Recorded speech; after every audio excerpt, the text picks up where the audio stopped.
call to order the meeting of the Newburyport School Committee for Monday, February 5th. Mrs. Kennedy, would you kindly call the roll? Yes. Take your time. Mr. DeCanto. Here. Mr. Cole. Here. Mr. Menon. Here. Mayor Holliday. Present. Mr. Hawkeiser. Here. Mr. Reardon. Here. And Mr. Callahan. Here. All present. Thank you. Could we stand for the Pledge of Allegiance, please? I pledge allegiance to the flag of the United States of America and to the republic for which it stands, one nation, under God, indivisible, with liberty and justice for all. Thank you. And before we start our meeting, I'd like to recognize School Committee member Steve Cole, who would like to remember a former teacher who has recently passed. Thank you, Mayor Holliday. I respectfully ask to speak in remembrance of Ms. Ruth Connors, 88, who passed away on January 6th. A graduate of the Immaculate Conception School in Newburyport High School's class of 1946, Ruth pursued her vocation and became a Dominican nun. While stationed in Louisville, Kentucky, she held roles as teacher, principal, and superior for nearly 20 years. In 1969, after the death of her father, Ruth left the convent to return home to Newburyport to assist her mother and brother. Ruth began to teach second grade at the Kelly School for 25 years until her retirement in 1994. Ruth was a very caring and sincere person. She especially enjoyed teaching young children and was a proud recipient of the Edward Mullen Award for Teaching Excellence. Ruth looked forward to spending time with her family. She always loved being around the children, watching them as they grew up and had children of their own. May we have a moment of silence for Mrs. Ruth Connors.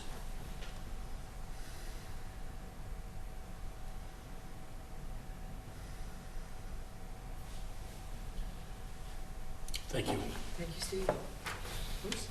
Great. I'm still getting used to the change in perspective of my seat, so and I'm a little rusty, so we are going to move now to our public comment. The sort of expectations for public comment are that you give your name, your address, speak for probably 2 minutes. The school committee doesn't typically respond, but we might respond if we have information that will be helpful to you. Do we have anybody for public comment?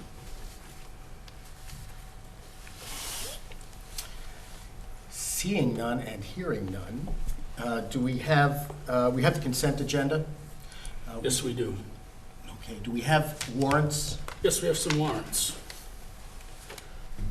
The first warrant, I move that the following named bills of the Newburyport Public Schools amounting in the aggregate of $401,131.52 be approved and forwarded to the city auditor for payment. There are no conflicts.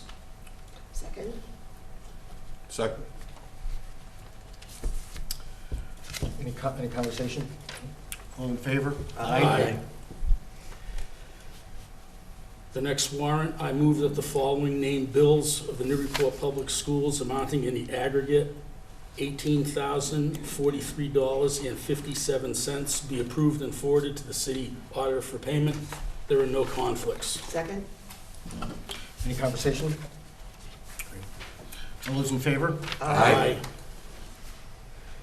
And finally, I move that the following named bills of the Newburyport Public Schools amounting in the aggregate $14,621.82 be approved for the city auditor to make payment and deduct the funds from the school's account.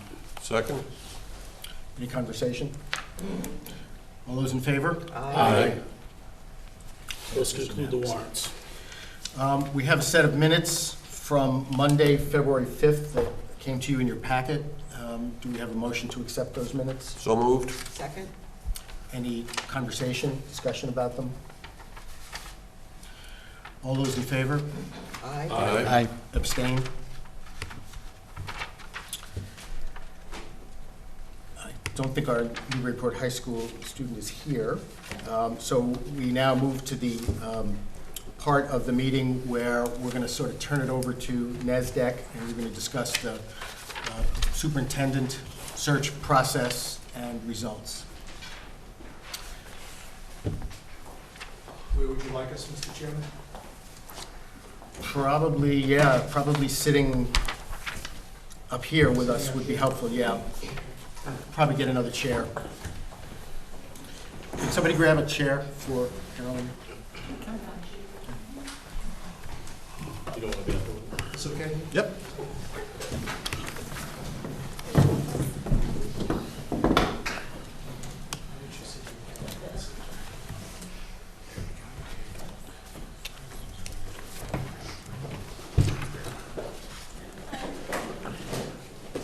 Dr. Caroline Burke from NASDAQ, Yes. and I'm sorry, Art Betancourt. Art Betancourt. I have my glasses on. That's okay, that's okay.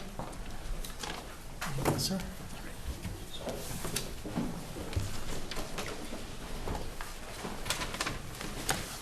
Thank you. You're welcome. Welcome.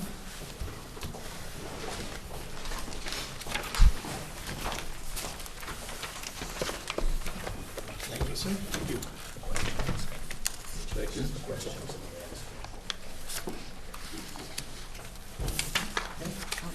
we're good.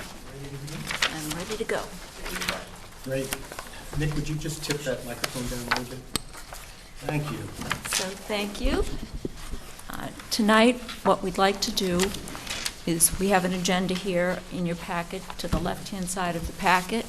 We have an agenda, and basically what we'd like to do tonight is to give you an update on the status of the superintendent search, to announce the findings from the screening committee, and then to work with you on next steps, getting ready for the school committee's role in interviewing finalists and making some decisions. So we'll go over tonight the role of the school committee and how you set up to interview the finalists, how you prepare your questions, and we will schedule dates if that's the choice of the school committee. So the first thing before we begin is for those of you who are new to the committee, there's a calendar on the left side. Is it on the left side? It's on the left-hand side of your packet. And when we look at the calendar, everything down to that last pink section has happened. So we had a meeting with the school committee. We were selected as the search consultants. We had an orientation meeting with the school committee at that time. The advertisements were developed. The word was put out through the NASDAQ networks. We ran focus groups. There was an online survey. All those results were gathered, and the school committee analyzed those results and put together its successful candidate profile, which we'll look at in a few minutes. It's in your packet. A screening committee was organized. They reviewed applications. They selected candidates to interview, and tonight the chair of that committee, Cheryl Sweeney, will present the results of that work. And then your work begins. So I think without further ado, shall we have Cheryl speak on behalf of the screening committee? It's interesting being on this side of the microphone. Could we get your address, please? I'm not making a public comment. Thank you. Thank you. We are pleased to report on the activities of the Newburyport Superintendent Search Screening Committee. Over the past 3.5 weeks, the screening committee met on several occasions to review applications and to interview candidates for the position of the superintendent of schools. Applicants represented a wide range of experiences and backgrounds, and we thank all those who expressed an interest in becoming our next district leader. The screening committee reviewed all of the applications and subsequently selected a number of candidates who were invited to meet with the screening committee for a preliminary interview. We enjoyed our conversation with each of the candidates. Following the preliminary interviews, and after much discussion and consideration, The screening committee, during its meeting on January 29th, 2018, voted to recommend 2 candidates for further consideration by the Newburyport School Committee. The 2 candidates listed in alphabetical order are Anthony J. Colanino, currently Leadership and Professional Learning Specialist with Mindset Works out of Walnut, California. Previous to that, Mr. Colanino was the principal of the Fisk Elementary School in Wellesley. The second candidate we bring for your consideration is Sean T. Gallagher, who is currently the Assistant Superintendent of the Wilmington Schools. On behalf of you, the school committee, and the town of Newburyport, I would like to thank the members of the screening committee for the many hours they devoted to reviewing applications, interviewing candidates, and deliberating during the preliminary selection process. The conversations were lively, insightful, and courteous. It was a pleasure to work with this group of truly dedicated citizens. Respectfully submitted, Cheryl G. Sweeney, Chair, Superintendent Search Committee.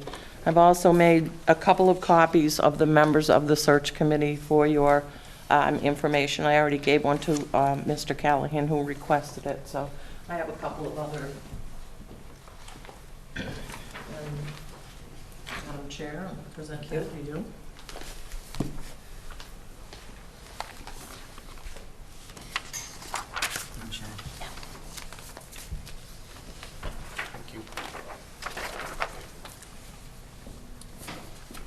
And I would just like to say that we had a wonderfully talented pool of people who volunteered to be on this screening committee from all walks of life. The people were professional. They did us proud in the questions they asked and their demeanor during the interview process. So take a moment, if you can, to look at who was on our committee. It was large, but it was worth it. Thank you. I also wanted to say thank you, Cheryl. You did a wonderful job. She did. Leading this committee through all kinds of conversations and development of questions. And I really appreciated having you there. It was great. Thank you. I appreciate having you there, too. Thank you. If I could add my voice to Cheryl's, it was a very impressive committee. It was a lot of work and a lot of thought went into it, and candidates who called me afterwards were very impressed with the committee and the quality of the questions. So, thank you. What you're receiving now are 2 documents. In the blue folder are the resumes of the 2 finalists, and those resumes are public resumes. And in the manila folder are the personnel files, and those are marked confidential. So please open those later, and those are confidential, not for public. They would become part of the personnel file if and when a candidate is selected. Okay, so you have the, and what I'm going to do is give the chair extra, nope, that's not it, extra copies of the public resumes for anyone who's interested in having a copy of those, and those could be released to the press as well. For the press and public.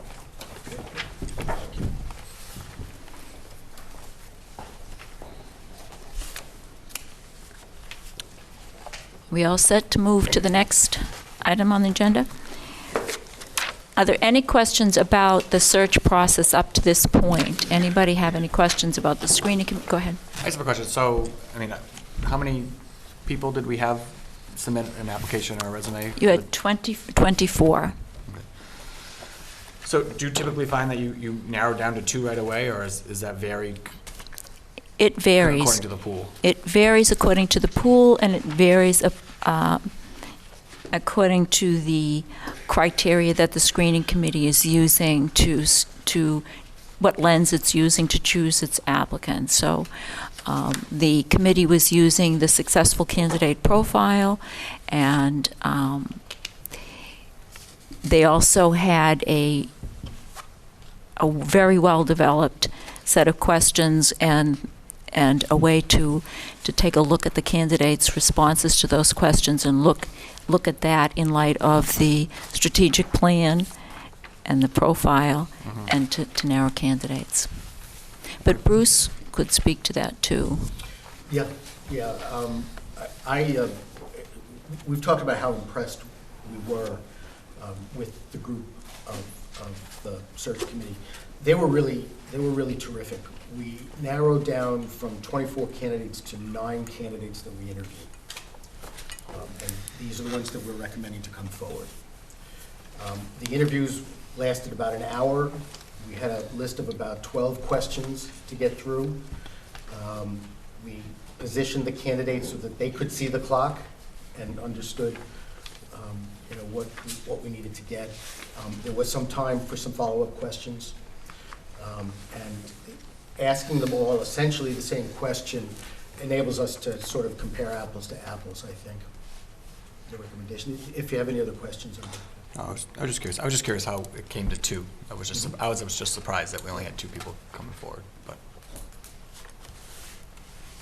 Any other questions? I have one. Okay. At this point, for moving forward, is everything, because I know that part of the selection process involves being in executive session or closed meeting. Moving forward from here, everything has to be in public, correct? Everything is in public. The only area that you can go into executive session is contract negotiations. Okay, thank you. So decisions to be made tonight are, what does the school committee want to do? You can have the 2 candidates in for an evening interview, and you can interview 2 candidates in one evening. You can interview 2 candidates on 2 different nights.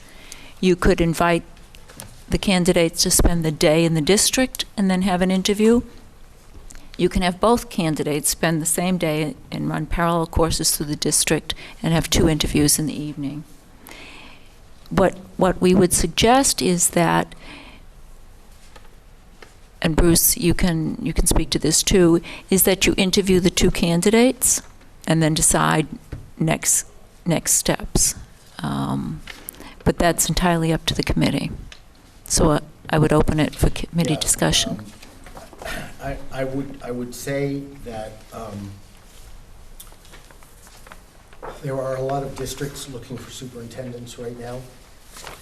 There are only so many candidates out there. If we want to move forward with these candidates, and we have to assess, certainly I think by seeing them, it would be in our interest to do that more quickly than slowly. And again, we can decide to interview these candidates. We can interview them and then have them come back and then do a community interview. If we decide that neither candidate is a match and we need to go back out there, certainly doing that sooner rather than later is going to be in the best interest of the district. So my hope is that we leave here tonight with at least scheduled initial interviews as soon as we possibly can make that happen. And then we can deliberate after that. But I think it's in our best interest to see these folks as soon as we can. If I remember correctly, Susan, please correct me if I'm wrong, but I believe when we were looking for the superintendent at your time, that you spent a day in the district and then came for the interview that night with us? I remember the order of things. That's what I thought. And I thought it worked really. You actually interviewed me. I think you had round 1, then I spent a day, And then you came back. then I came back. Okay. Yeah, I think that round 1 is sort of what I'm advocating we move to as quickly as we can, if we decide to do a round 1 set of interviews. Any thoughts on that?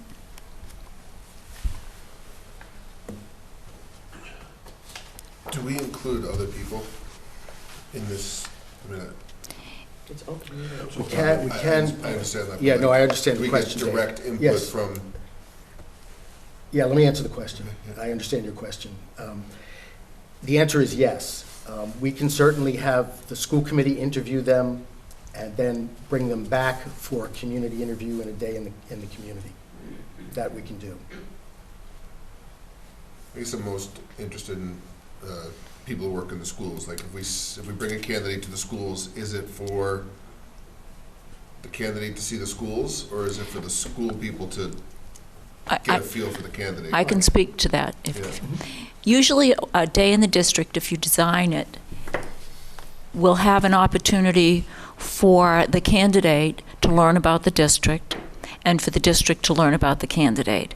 So we work with the district to design a day where there's an opportunity for teachers to meet and talk with the candidate and to have feedback, that they can get feedback sheets and a way for them to give feedback to the school committee, for parents and community members to meet with the candidate and provide feedback to the school committee, students, whomever you choose. The school committee, in its discussions with me, would decide what they would like the candidate to see and whom they would like the candidate to meet with.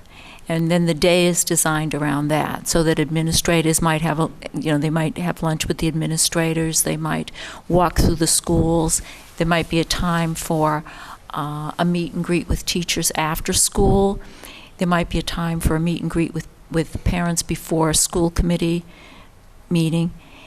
Sometimes, if the candidate spends the day in the district, you would design it that way, and then you might have, if you have two candidates in the district on the same day, you might have an opportunity for the community to meet with a candidate while one is interviewing with the school committee, and then they reverse positions.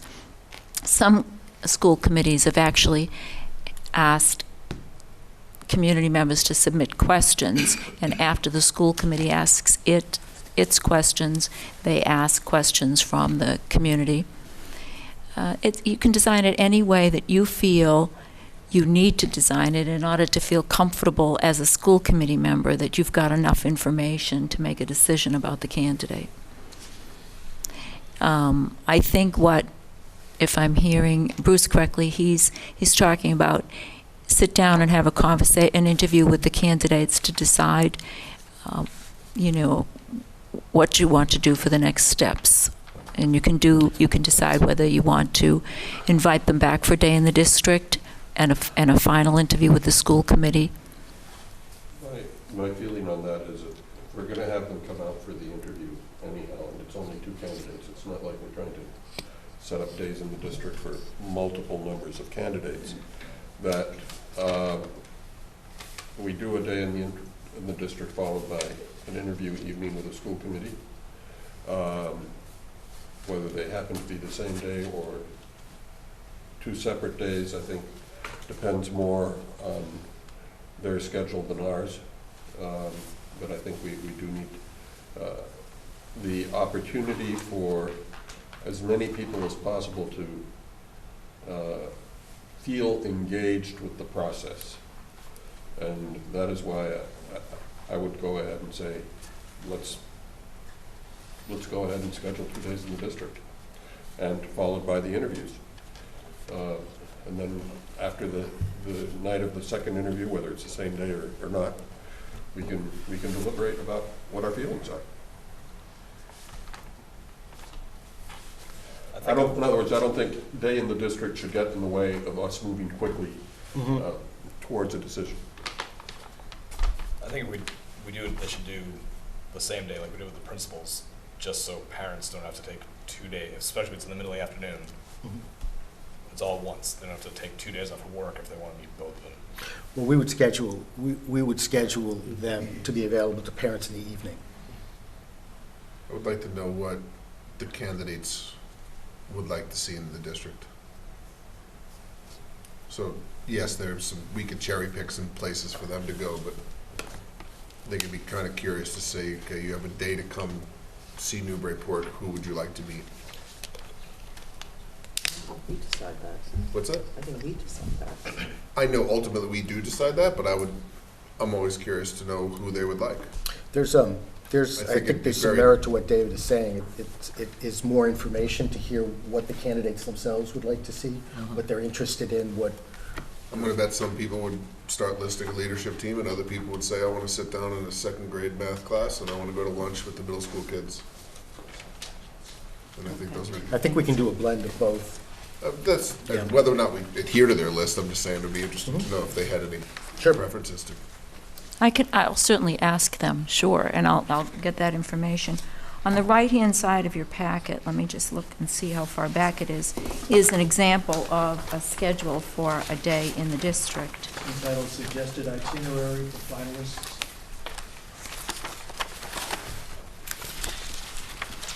It is, Go back. it's practically the last page, okay. That gives you sort of a template of how your day might unfold. And there you see that with this particular model, the interview is on the same day, but you don't have to do it that way, obviously. If you want to do the interviews up front and then have the candidates come back, you can do it that way as well. That gives you some idea of how the day would roll out. And then this example has the parents at 2:30. So Right. we wouldn't do that, right? Right, move it we'd to- schedule it later. And generally, what we recommend is that it be a posted meeting, because we'll talk about what school committee members would like to be, what role you'd like to have, and sometimes someone escorts them around the district from the committee. It says, you might want to have a dinner with the school committee members. Sometimes they do that, and so you want it posted, just to have it. But you can design it any way you wish, and that we would work with, I'm assuming, the chair and the vice chair to make sure that we have your input in how to design the day, and then work with the candidates. But you can have the parent meeting at night, the community meeting at night, or you could have both. You could have, for those parents who can make it, who wish to do it at drop-off or at pick-up, or and then another in the evening.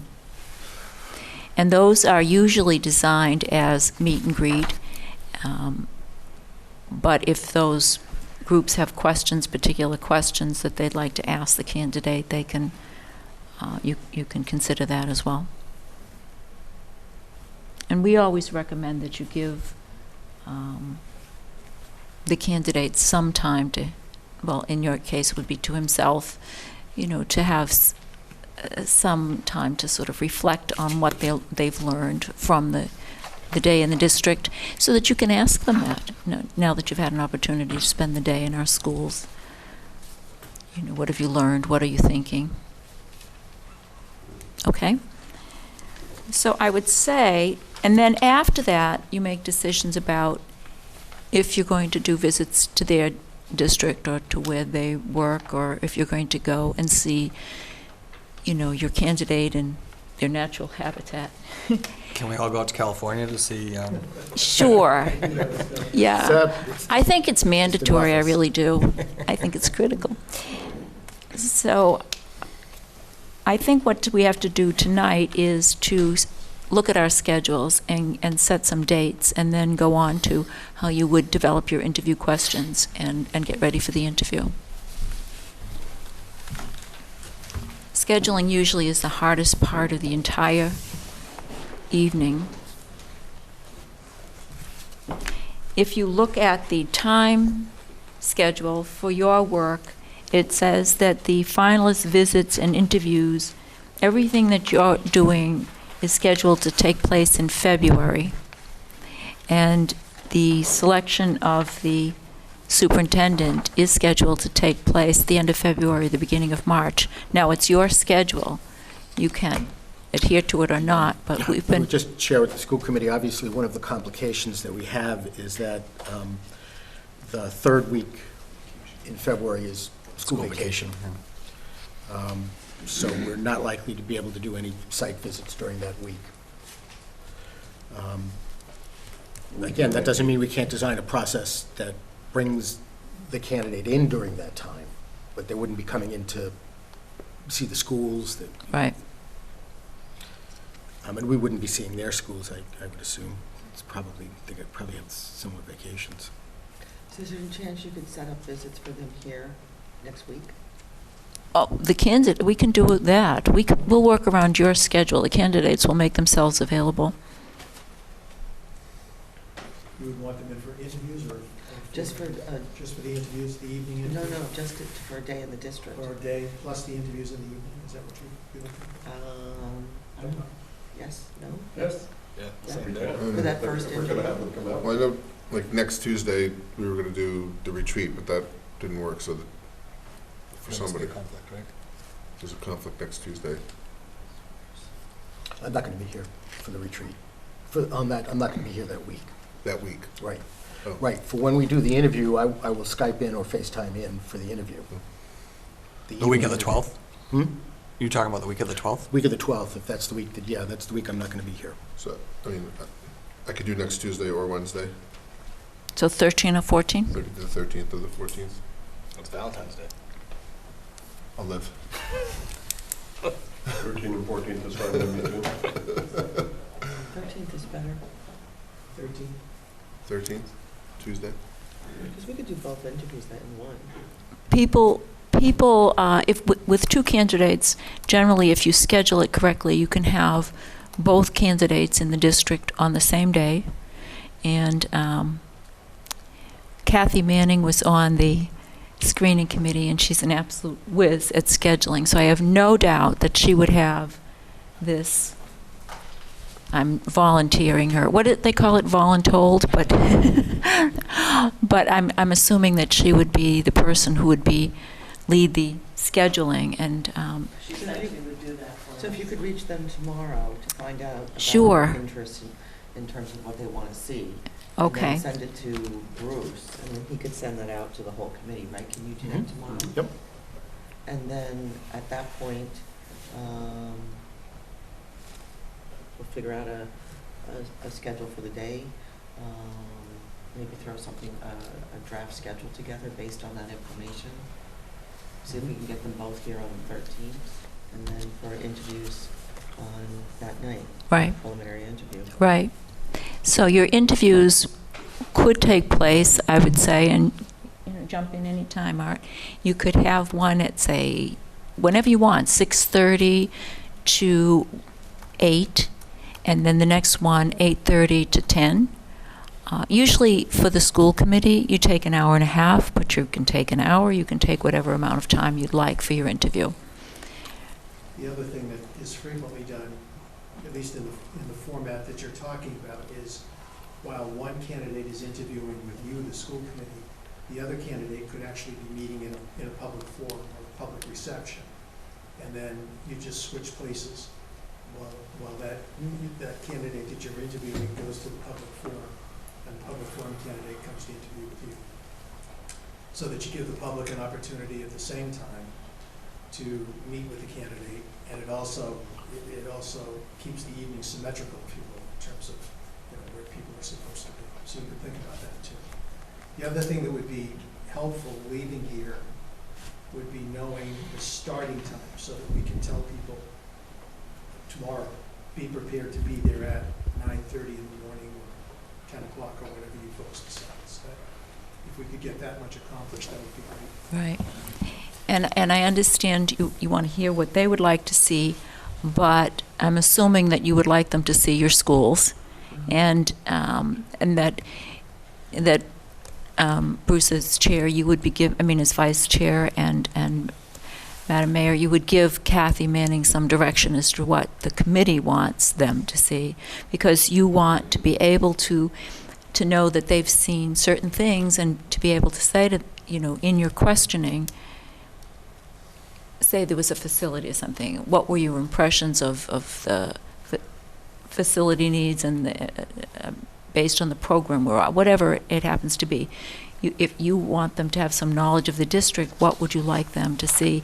Even things in your community. It doesn't have to be limited to spending a day in the schools. It can be anything you want them to know about Newburyport. Okay? What's your thinking on the kinds of things you want to make sure that they get a glimpse of? I mean, they can get the tour of the building do you think that they should each have the opportunity to sit in on a class of kids? Should Yes. they? Absolutely. Those are the kinds of things I want to hear. So they should observe teaching. I think some of our past, I'll call them finalist tours, because that's what they were. I have all the components, and I think if you did reach out to Kathy Manning, I think you'd find a pretty complete roster. And maybe what we can do is have her send out a sample roster to all of us, and then we can add and subtract to that. So, I mean, I don't think, we pretty much can give a date, and we just have to figure out what time we'd like the candidate to be there next Tuesday. And then maybe let Kathy send that around, and we can tweak it and take it from there. Is Kathy in the office this week? She will be in tomorrow. Good, okay. Surprise. All right, so that was easy doing. So we have the 13th, and we'll work with the, Is there anything else? I think it would be important to have them meet with the students. To find, like a 15, 20-minute focus group, between, maybe the middle school and the high school in particular. To talk to students, they should meet with administration, probably with Peter Hill, the president of the, Newburyport Teachers Association. I'd like them to have a real strong emphasis on STEM that we've been, pushing forward as a real priority in our work with the NEF, and I think that they should really see that in action in terms of the labs, the 3D, printers, the work we're doing in that direction.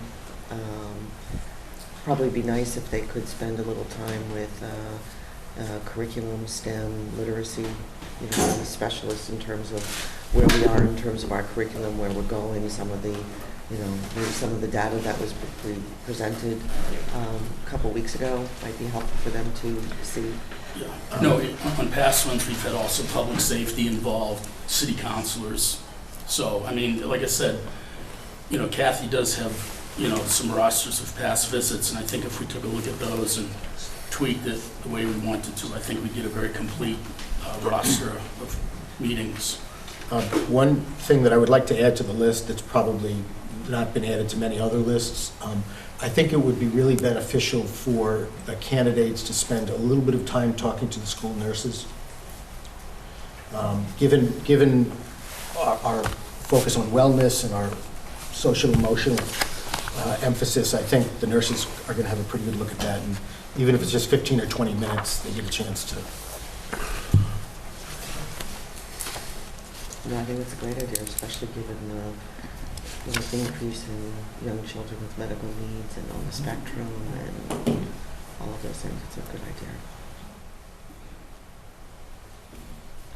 So 6:30 and 8, is that what you said? 8:30. well, you could, I'm just giving you a suggestion. I mean, what time in the morning would you like them to be here, do you think? It's a long 9 day for o'clock. somebody. 9 o'clock? No later than that, yeah, 9:30. Maybe have 8:30 for intro and then 9 o'clock, very similar to the All right, so- schedule you provided. Okay, so I'll tell them to come here at 8:30, and then hopefully when we have the schedule of their day, it should include who's going to greet them. And since it's the 13th, is it going to be a member of the school committee escorting a candidate around? I Great would hope so. question. Anybody available on the 13th? No? Probably the easiest one, but I've the least amount of experience too. Yeah. So. Yeah, I might be. I don't think I could commit right this second to that. I've done it before. I would just like to know what kind of the roster is so that, know what to expect. I also think from my own experience, it's very important to deliver the same type of greeting and experience for each candidate, just so in the, eyes of fairness. Something to keep in mind is that we actually need 2. Right. So that's why I'd like to see what we're gonna do so that we can both. I could possibly take the day off and be here. So, and it's, your role is to escort the candidate. you don't have to feel any pressure to answer the questions from the community and that type of thing, or to speak for the candidate, but your impression of how he's received, will aid in the deliberations, I think. So we have 2 escorts. So Kathy will provide us with the names of the escorts, and will tell, where would you like them to show up? Or will that be something? Angie's. I guess that will be decided when Kathy gives me the schedule. One will show up one place and one the other. Okay. So 8:30 on the 13th, and then you can do it as Art said. You can design it so that there might be an after-school meet and greet with the teachers, or one is with the teachers, one is with the parents, and then you switch over there. And then you could have something before the first interview with the school committee that's cheese and crackers with one while the first one is interviewing, or you could have them, as Art said, somebody gets up from their interview and goes in with the community. What are you thinking? I think an 8:30 to 10 meeting with the community would be lightly attended. I agree. Right. I think we have to do it at night. Right. I think we have to do it another night. Or have the community beforehand, somehow schedule the day so that the community has a chance to see them before 6:30. And then the interview starts, and one candidate would interview from 6:30 to 8, go home, and the other one would interview from 8:30 to 10, or you could start your interviews earlier. Okay, for thought, because I know that we're talking about, I think you mentioned it, Mr. Menon, that what our options are here. And I think before we totally engage the community with these 2 potential finalists, I think we want to give them a chance to see the district, ask some questions, meet with them, and then perhaps at that point, invite them, if we do choose to go with these 2 people as our finalists, and then invite them back for those, if you will, final meetings, and essentially a final interview. And that way, we're not, we're getting our job done, but we're also not, if we decide to proceed in a different way, we're not, we're being upfront with the 2 finalists. Yeah, I would really encourage the idea of at least two interviews for these candidates from us. The advantage that gives us is that we can follow up the questions in the second interview. It's also an opportunity to bring them in and have them meet with the community, as opposed to trying to cram that in uncomfortably in the first day that they come. That's a lot. That's a lot. Yeah, and what you can do is plan the day in the district, and Kathy's a master at this with, the meet and greets, and then have your interview and make a decision as a committee, next steps. Are you going to have one or both back for a second interview, or what are you going to do for your next steps? So you have the 13th, then after your interviews on the 13th, you make some decisions about next steps, and the next steps might be having one or both back for a second interview, and how are you going to involve the community then. I think Steve might have been saying not have the interviews on the first go around. Is that what you were saying? No, it's not the community. Not the community. Not the It's community. not the community. I would think also maybe there's a chance to have a shorter interview with just us at the end of their school visit, so we can get a sense of who they are. Yeah, it would be an open meeting, but yeah, that's. Right. It's actually the hour and a That's half basically the interview. point. More Would an be hour that long, night. you mean? What's that? Yeah, It would be an hour and a probably, yeah. half. So an hour long, maybe 6:30 to 7:30, and then 8 to 9? Well, I also think we'd be done earlier, so if Or we're not going to 8:15. have this 2:30 meeting, and then you have a 2-hour dinner, like if we, I mean, I don't know, that's We just, might be able to start a little earlier on the interviews. those are just logistics, and then do 45 minutes to an hour just to get a sense of, and then collect, and then if we want to bring them both back, we can have a more extensive something when they're fresh, because it's a long day to expect somebody to be sharp. That's what a superintendent does. That's right. But Yeah.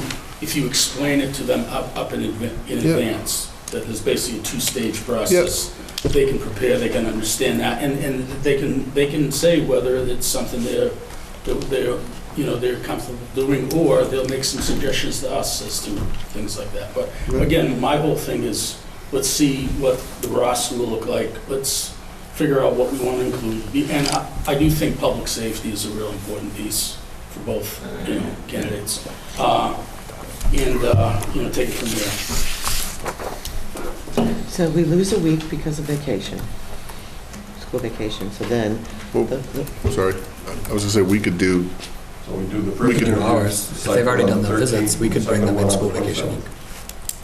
we could do the 26th and interviews. 27th, we If meet we on the wanted to. 26th. If we wanted to meet, if possible, we could meet on the 15th and decide the next steps, if we needed to decide.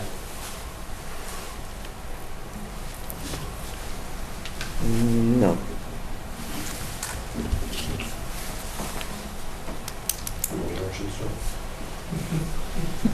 I guess that's what I was thinking, like, if we did the school visits and then had them in for some time with all of us, and then right then and there, decide that we do want to move one, two, or none forward, we could schedule, and like, even during school vacation week, we could have the longer interviews, one, and a community thing at night. If they were going to be around during that break, and then maybe we could do another Saturday. I will ask them. a smaller one to start and then decide. Yeah, they'll be here all day. We'll get a sense from the people they meet. We'll get a sense from the people who chaperone them. We'll get a sense, because we'll all meet them for a little while at the end of that day. I think that's a good idea. Will we get any of that feedback though, like before that? Well, night? you'll have to That's my figure out question. how to harvest that feedback. You'll have to figure out how to get that. Generally, what happens is that you have two different color sheets, like blue and green, whatever, for the two candidates, and there's response sheets there at each event for people to write their impressions if they so choose. And we can give you sample response sheets. And then those are collected by whoever is escorting the candidate, and they're generally put in one place, like they're put in a folder. They're probably public documents, and we have to treat them as public documents. Right. And we apprise people that their comments could become public. So Right. But they would be brought by, I would assume, brought by the two people escorting to this meet, to the school committee meeting.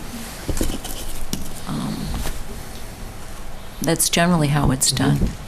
Now, somebody said that they were going to go on the 13th, and then you were going to meet on the 15th or something to decide next steps? How's that going to be? That's what I suggested, but I don't know if that is Well, going to be timely enough, or... If we push it to the next week and they're able to come in during vacation week and we are here, that would give us time to review the feedback from people. We would have Okay. a week to be able to You review. won't have it yet from the community. We won't have it yet from the community, but we'll have it from the district. It just gives us a little more time to do that, especially if I don't know if we're going to print them up for everybody, or we're just going to keep them in one spot and somebody has to drop by and look at them. Usually that's the case. Okay. Usually it's... So that would give us a week. So over the school vacation, you would have your second interview, and that's when you would have a lot of community. You might get some pushback if they're on vacation. Yeah, there might not be a couple times people We around. get pushback no matter what we do. Yeah. Right. Yeah. Okay. So second, I mean, we have a school committee meeting on the 26th. That's also supposed to be our budget hearing. 27th. 27th. Tuesday. Yes, I'm sorry, it's the 27th. We're all here together at that point. So that might be a day we could do a second interview if we decide to do a second interview After the budget hearing. after the budget hearing. do that. Yeah, That works. just as a reminder, because believe it or not, people do forget, remember to post your meetings. And because these are all public meetings. Kathy will never forget that. Sometimes people do. Oh, that's a good idea. A lot, so. On the 27th. so we're publishing the we're posting the 13th, and I just That's need if to, they're available. well, they'll be available. They will be available. Okay. And then I just need to be clear on the process. So on the 13th, they're going to have a day in the district, an interview with the school committee that will last, at what An time? hour. What time would you like to start? 6:30, 6:30, so 6:30 to 7:30, and then 8 to 9. 8 to 9. Do you want a half-hour break in between? We don't need the break, but just so they don't see each other. Okay, okay. Right? Isn't that sort of how this works, so that Well, they... the names are You could public, offer they them know. disguises Yeah, or no, they something. know, they'll know after this evening who Oh, each other okay. is, So it so doesn't really matter. doesn't matter. Okay. So it could be, if you don't need the 15 break, minute break. 15 minutes, so it could be Yeah. 6:30 to 7:30, and then 7:45 to 8:45. Okay. And then, And then there will be follow-on, those are not the final interviews, but there may be a final. So if Right, they're so when are you gonna available make the during the dec- week of school vacation, which is the question, right. So you're assuming, what I'm asking is, after your first interview, when are you going to, is it At night. after you've interviewed both candidates, you'll make a decision then whether you're going to call one or both back? Yes. Okay. And when you call them back, is it going to be on over vacation week, or is it going to be the 27. It's going to be the so we're 27th. not think- going to do during vacation. Right, I'm willing to do it during vacation week, but if people feel that there's not going to be enough people around.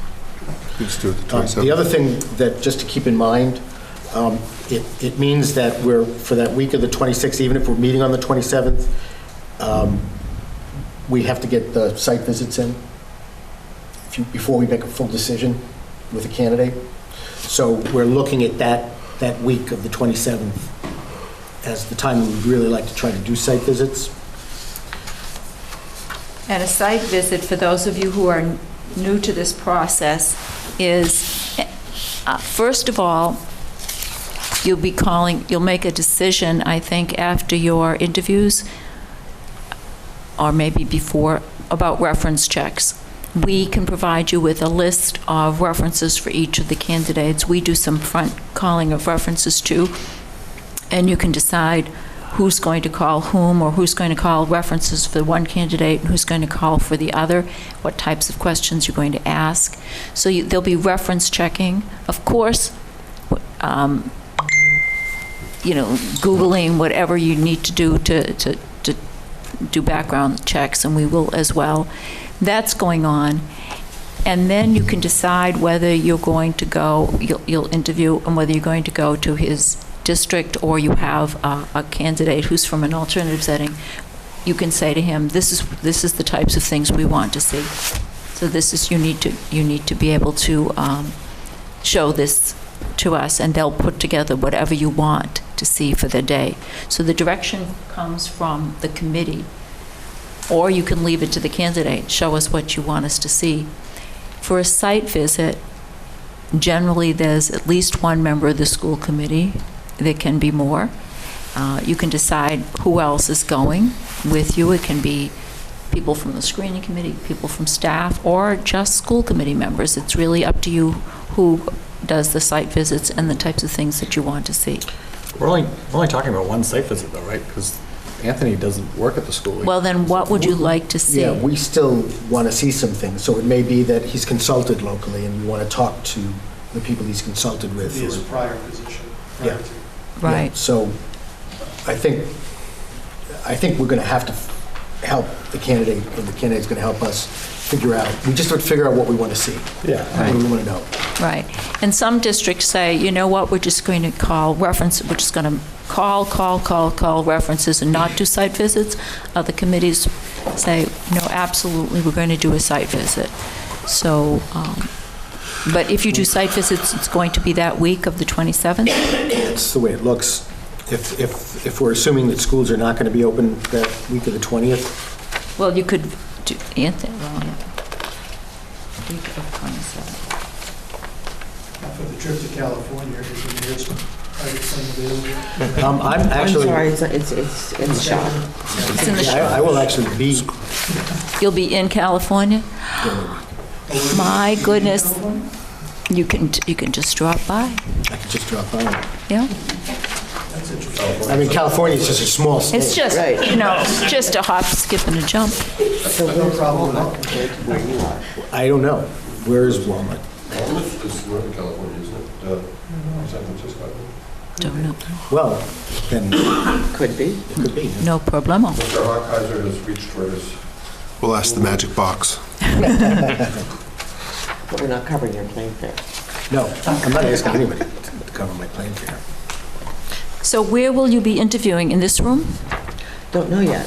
This place is very, very used on a regular Okay. basis, and this is off-cycle from us, so we'll have to determine whether or not this room is available.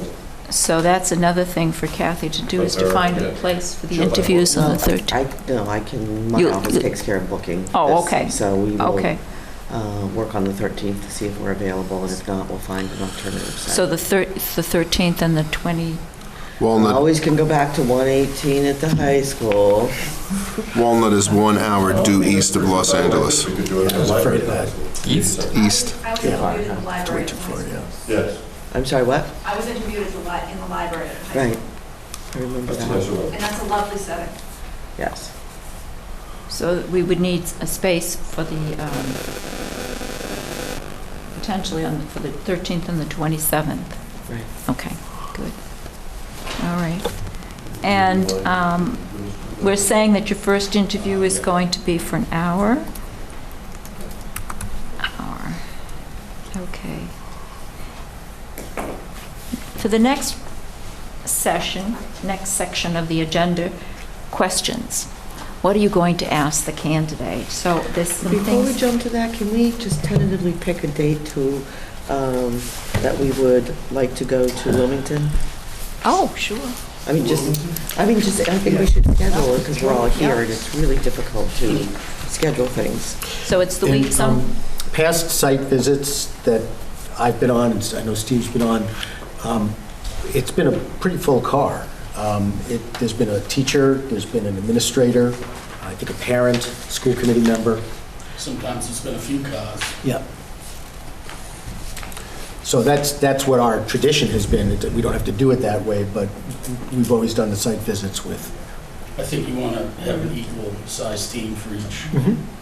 So Wednesday, the 28th? so the Is 28th. that, because after FinCom? That's for Wilmington? Yeah, potentially, I'm just Is there- offering, because do you have a I can second- block off that day to Do you have a go. second date, just in case Wilmington can't accommodate you? Is there another date that week?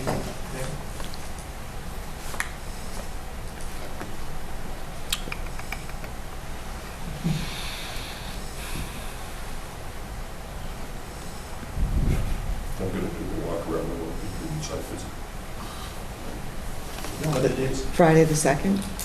I don't have anything else. Excuse me. Bliss. Okay. Site visits.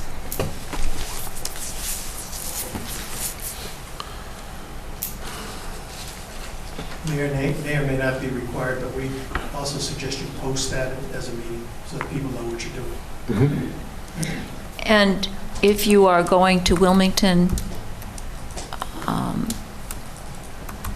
I guess you'll make some decisions about what you're going to do for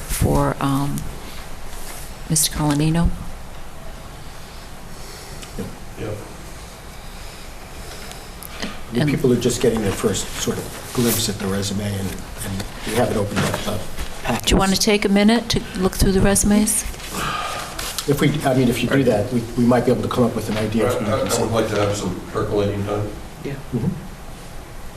Okay. before we decide on what we want to do by, in lieu of a site visit for All right, an important piece, did you mean right this minute, or? No. Okay. An important piece of your packet, an important piece of information in your packet is called the Newburyport Public Schools Superintendent Search Successful Candidate Profile. It's on the left-hand side. And you'll recognize this.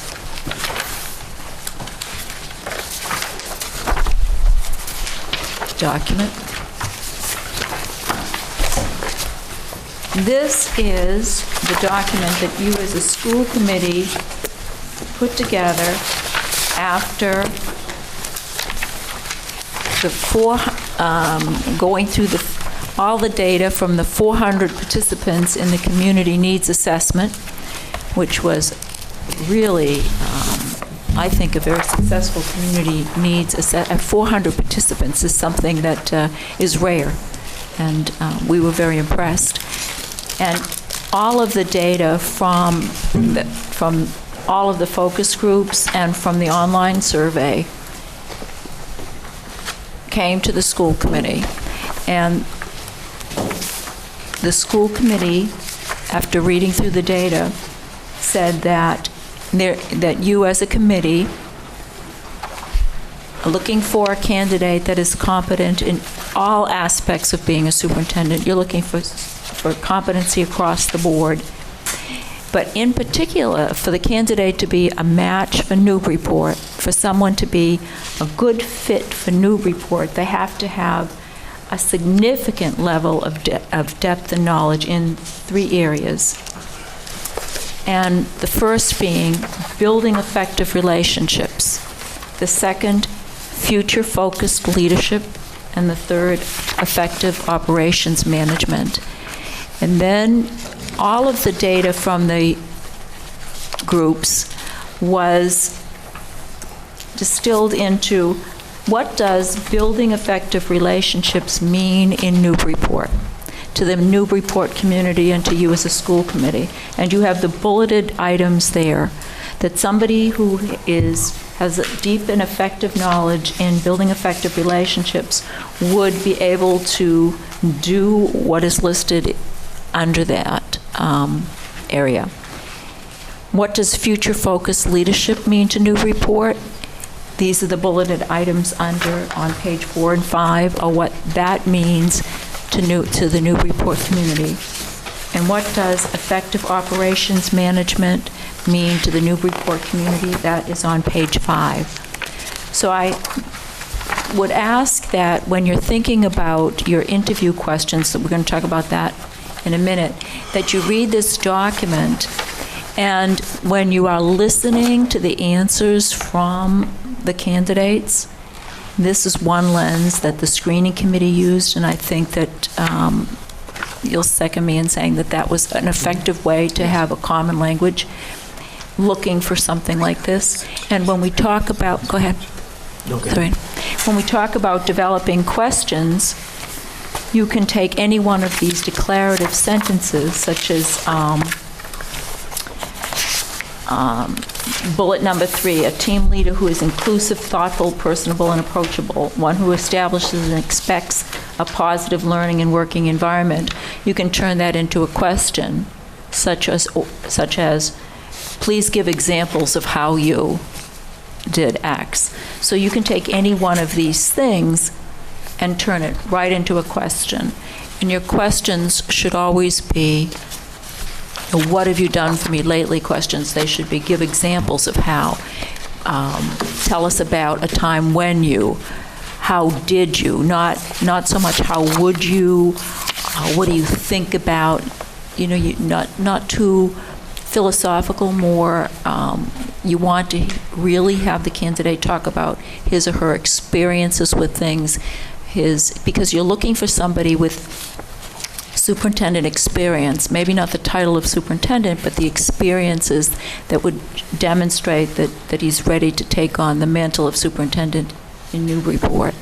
So you want to just look into those. And I would ask Bruce if the screening committee would provide the members of the school committee a copy of the questions that the screening committee asked. Yes. The questions the screening committee worked very hard on the questions. Really probably took, a week. Oh, gosh, yes. To massage the questions to get it right, and even tweaked them after we asked them the first time, because we weren't quite getting what we were looking for. Second time and the third time. So I would say that they're good questions. They're 14 questions, 12 questions, 13 questions. But keep in mind, we had the same sort of hour with the candidate that you will have. So I can tell you, asking every one of those questions, the candidates get an average of about 5 minutes a question to answer. It doesn't leave much time for follow-up. So we may want to drill down from some of those questions. There may be questions that aren't on that list that we want to ask. That's right. But I think I think it would be useful for you to see the questions that the screening committee used. Right. I That's an agree. interesting question about the style of interview. I've been on some interviews, especially in education, where they want to include everybody. So you got 20 people in a room, everybody's got a question, and you get very limited time, and there's no follow-up. And you feel as if you had just spoken into a cassette recorder. That's right. And others where you know there's a list of questions, but you don't even come close because it's allowed to become a more conversational thing. And I know as an interviewer, I'm much more conversational. And as a candidate, I'm much happier thinking about going to work in a place that doesn't just robotically send me around a table full of questions. Right. And we suggest that you try to make it, as particularly at the school committee level, a conversation. And that's why tonight, and you can make your own decisions, of course, we would ask you, and I would guide you to pick a theme that each of you is interested in, and to work up a question around that theme. And then we'll talk about what the themes are, and if there's any themes that perhaps are missing, and if anybody wants to have, develop 2 questions. And before you go home and think that developing your question is like writing your doctoral thesis, we give you some sample questions for final interviews that can be massaged, combined, made your own. We give you questions, so there's a lot of sample questions in the packet. And people say, well, if those are out there, wouldn't the candidate be prepared for those questions? But you could ask me how I would create a thermonuclear something. I might know to expect the question, but I have no idea about the answer, and that's the same way. People know that there's going to be a question about budget, for example, but if they don't know how to answer it, you've discovered something. So that any candidate knows that there's going to be certain themes and certain questions, but you're listening for information that you need to hear for Newburyport. Sure. I think David brought up a good point, and it's one that we try to convey to school committees. If you have a theme in mind, and you have the general way or the general format of the question you're looking for, it isn't necessary to ask the question verbatim the same time, in the same sequence and in the very same words to each candidate. Because the candidate before you may actually beg a question or actually cause you to think of asking the question in a different way. And if you think in terms of themes rather than a verbatim question, it also gives you the opportunity, I think, to create the conversational atmosphere, which I agree tends to be more revealing. Because you don't necessarily want to know just what the candidate knows. You also want to know how that candidate communicates. Because a lot of the job of a superintendent of schools is about relationships and being able to communicate and convey thoughts and bring people into a conversation is all part of what you probably want to be looking for. So I think David's point is well taken. I also would make a couple of points. One is we can talk about themes, and we can do that, and that's going to be very useful to do that now. You may go home and really look over the person's resume and say, boy, I'd really like to find out about this person's involvement with this. And come back and you may want to formulate a more specific question that we can ask both of them, but gets at that something that jumped out at you. So that's the first thing. And the second thing is in theory, we will have 2 bites at the apple. We will have 2 opportunities to ask questions. So if it doesn't get into that first interview and it's a candidate that we want to continue to have a conversation with, we will make sure that we've got the opportunity to ask those questions for the second interview. Right. And you have candidates from 2 different backgrounds, so there might be a candidate that you say, well, tell us how you would do X. We're looking through your resume, we're not seeing examples of this, or looking through your resume, we see you have a strong background in this, tell us more. However, you can customize it a little bit to the candidate who's before you. So knowing that, I know that this is information you need to think about before the 13th, that you can't make your decisions all tonight. But if you look in your packet on the right-hand side, there's themes for interview questions, and it's not complete. There are really obvious themes missing, but it starts you thinking about what you might be interested in asking. Is there anybody who already knows their theme or has an area that they wish?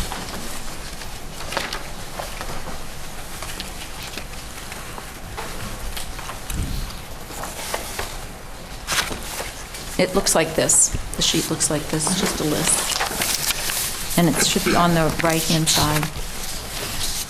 As you're thinking about this, too, one of the reasons we suggest you approach it this way is you're restricted by the open meeting law in terms of deliberations outside of the meeting. So when you leave this meeting, the deliberations, in other words, 2-way deliberations, should not occur. By picking a theme, people walk away understanding what other people may be thinking about, and you'd actually work on developing your questions around those themes in isolation. You might bring them back to a meeting to talk about them and to refine them, but your actual deliberations about the questions themselves should not occur outside of the open meeting. So do you want to know what themes we're talking about? Well, I don't know. Bruce, would you like them to give I would be happy to work with curriculum development, personnel evaluation, and/or technology integration.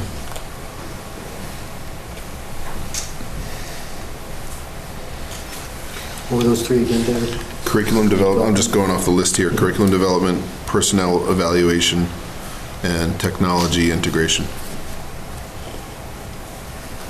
Either or, and.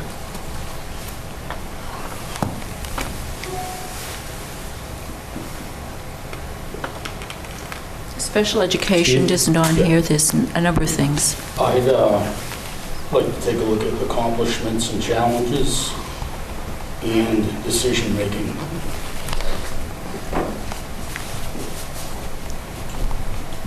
I'd like to take a look at problem solving and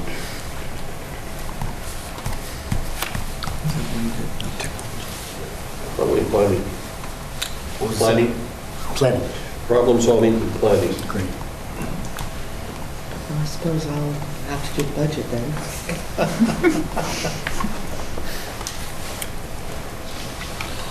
And one thing that's not on here, I'm really interested in partnerships and relationships, professional, higher ed, those kinds of things. This is, we've really started to move the district in that direction, and I'd really like to sort of explore that a little bit further. It's great. Dual credit, those kinds of things.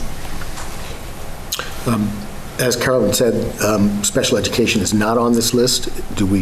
Is that an area that we would like to? Yes.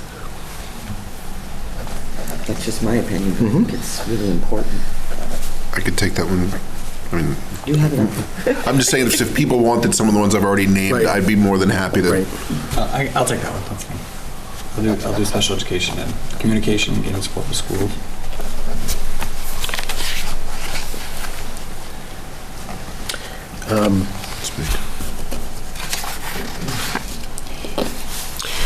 Bruce, you or the mayor will also be responsible. We'll be talking a little bit about the icebreaker question and the closing question, that type of thing. So we'll be talking about that in a minute.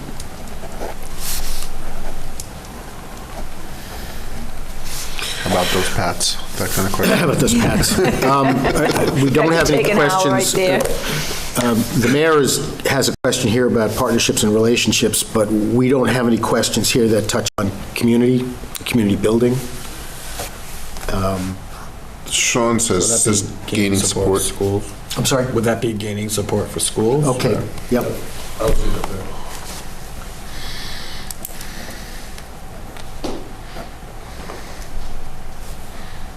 And conflict resolution. David, with curriculum development, do you anticipate dealing with arts Arts, in the school? we can bring it up specifically if you wanted.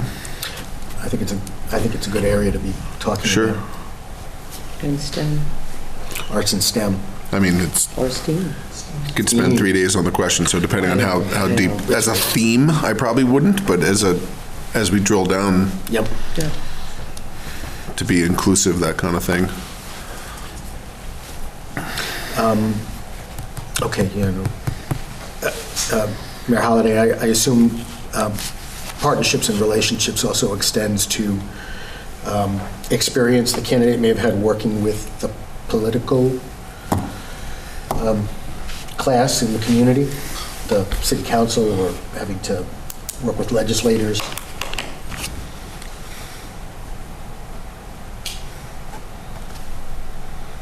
So we haven't touched on collective bargaining, we haven't touched on. Accountability. Bruce, he's he's been in every collective bargaining, No. unfortunately. Sorry, Bruce. Accountability, who was doing that? Sorry. Brian, can you do accountability? Sure. Is there anything else, Brian, that you would be interested I in? wanted technology, but Dave took it. You can have it. It's all He's you, got Brian. 3, you take it. Okay. All you, Brian. Bruce, anything else from you? Conflict resolution? I'll do that one. Social No, justice? there's some, I think, problem solving. Nick, I think, didn't you say? Yes. Planning? Planning and problem solving. Problem solving, yeah, so that would cover some conflict, and I might have a follow-up question with that. I don't know that we'd need to, Do too much there? yeah. Okay. Anything else we're missing? If you look over your, you might, when you look over your profile, you had a real focus on future-focused education, preparing students for their future. And that, you might incorporate that. When you're asking your questions, when you're developing your questions, that's when you want to take a good hard look at the successful candidate profile and the sample questions with your theme that you've chosen in mind, and say, this is a good way to phrase my question around, because you don't ask a question about conflict and decision-making without context, so you can put it in whatever context you want, and problem solving, you can put that in whatever context you want. So you can say. Do we imagine in any of these categories that any questions we might have about the candidate's experience or familiarity with standardized testing and district-based evaluations? Assessment is in the curriculum question. Yeah. And accountability. And accountability, for sure. Charlotte? May I? Yep. One of the things I think that came out strongly, and I'm having a little trouble hearing you, but building culture, building and maintaining culture in the district came out pretty strongly during the screening process. Would you agree, Mr. Bennett? Yep. Would that be in a communication? Communication. Too? Yep. Yeah. Yep. Intro. Yeah, I would intro. caution you that you've chosen to have an hour interview, and to have an hour interview with all of these questions will not be that conversational style that you were talking about. So what you will do, I think, is develop your questions and maybe prioritize them. Right, so I know like the initial night we talked about an hour, but then we were gonna have them Come back. back Come if back. the hour went well. So maybe some of these themes are more drill down things for a second night, and some of them are Based kind on of the get to candidate, know you Yeah. Right. kind of things. And so, and How you do know, we make- your first interview starts at 6:30, so may I suggest that you meet at 6 and get your ducks in a row, and then have the candidate come in at 6:30? About the questions, can you do that? We could. I'm just thinking that we might want to look at the questions, have more time than just a half hour before we Right. start. Right. So, Do you have I a mean, I meet- know we can't deliberate, but if we sent our questions that are in priority order to Bruce, then he could put together a document, send it back to us, based on the priorities, and just go through him if there's any concern about the questions, as opposed to deliberation, because we can't do that. Right. Does that make Are you going to sense? be available for that, Bruce? So, I mean, that's similar, that's sort of similar to the role that I had with the Right. questions for the That's right. superintendent Right. committee. I got the questions. Right, but you're out of town. Are you gonna be able to do that next week? Yes, I am Okay, going to be able to do that. great.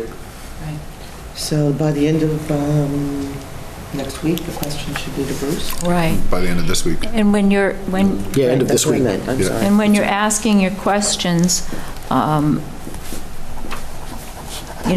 you're in the business of educating students. That's your reason to be. So you want to make sure that you include questions about students or student-focused questions, some of your questions. One of the not criticisms, but one of the pieces of feedback we frequently get from candidates is a candidate saying to us, they never asked me what I've done with students. They've never asked me how involved I am with programs for kids, or what my priorities are for the kids in the district. So you might want to include that in your thinking as you present your questions. If we look down on our agenda, we have a greeter escort. I would assume that on the night of the interview, they've spent the day in the district, that whoever is escorting them will give them directions of how and when to get to the evening interview and where it'll be held, et cetera, and make sure that they're comfortable with that. Okay. Usually, my experience, I haven't done it before, bring them there, but that's why I'd like to see The agenda. everything Yeah, all rostered yeah, out. yeah. Now, we need an icebreaker, and we would say, you've done this more than I probably, but what you don't want to do is, if you have a limited amount of time, you have an hour, you don't want your icebreaker to be a question such as, well, tell us your impressions of Newburyport and why you feel you should be our superintendent, because there goes your hour. You want to ask an icebreaker that is relaxing and comfortable, but allows you to get your questions asked. So you pick, and there's some sample icebreakers in your package, and you said, how about that Super Bowl? As well. But you can ask an icebreaker question, and then at the end of this time, you can always say to the candidate, ask something at the end, such as, is there something about your candidate, your candidacy that you wanted us to know and we didn't ask, or is there something? That's important. If we, Just make sure we save a little bit of time at the end. Yeah. Yeah, if we actually, to sort of follow up on something that Art said, the icebreaker question that might be relaxing and interesting and give us a lot of information might be something like, what was the most exciting thing you've ever done with students? What was the most exciting thing you've ever seen students doing in your right. classroom or your school? That's right. So, Exciting could be a loaded word.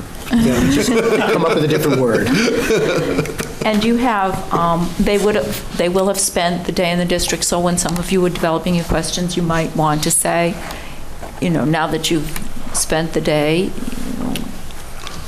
just any impressions that you've had, or? If I could just speak to Susan, I think the last iteration of questions is probably somewhere on Kathy's computer. Can you have her send those questions out tomorrow to all the school committee members? Okay. Thank you. So, and for this group, I won't spend a lot of time on the type of questions to avoid.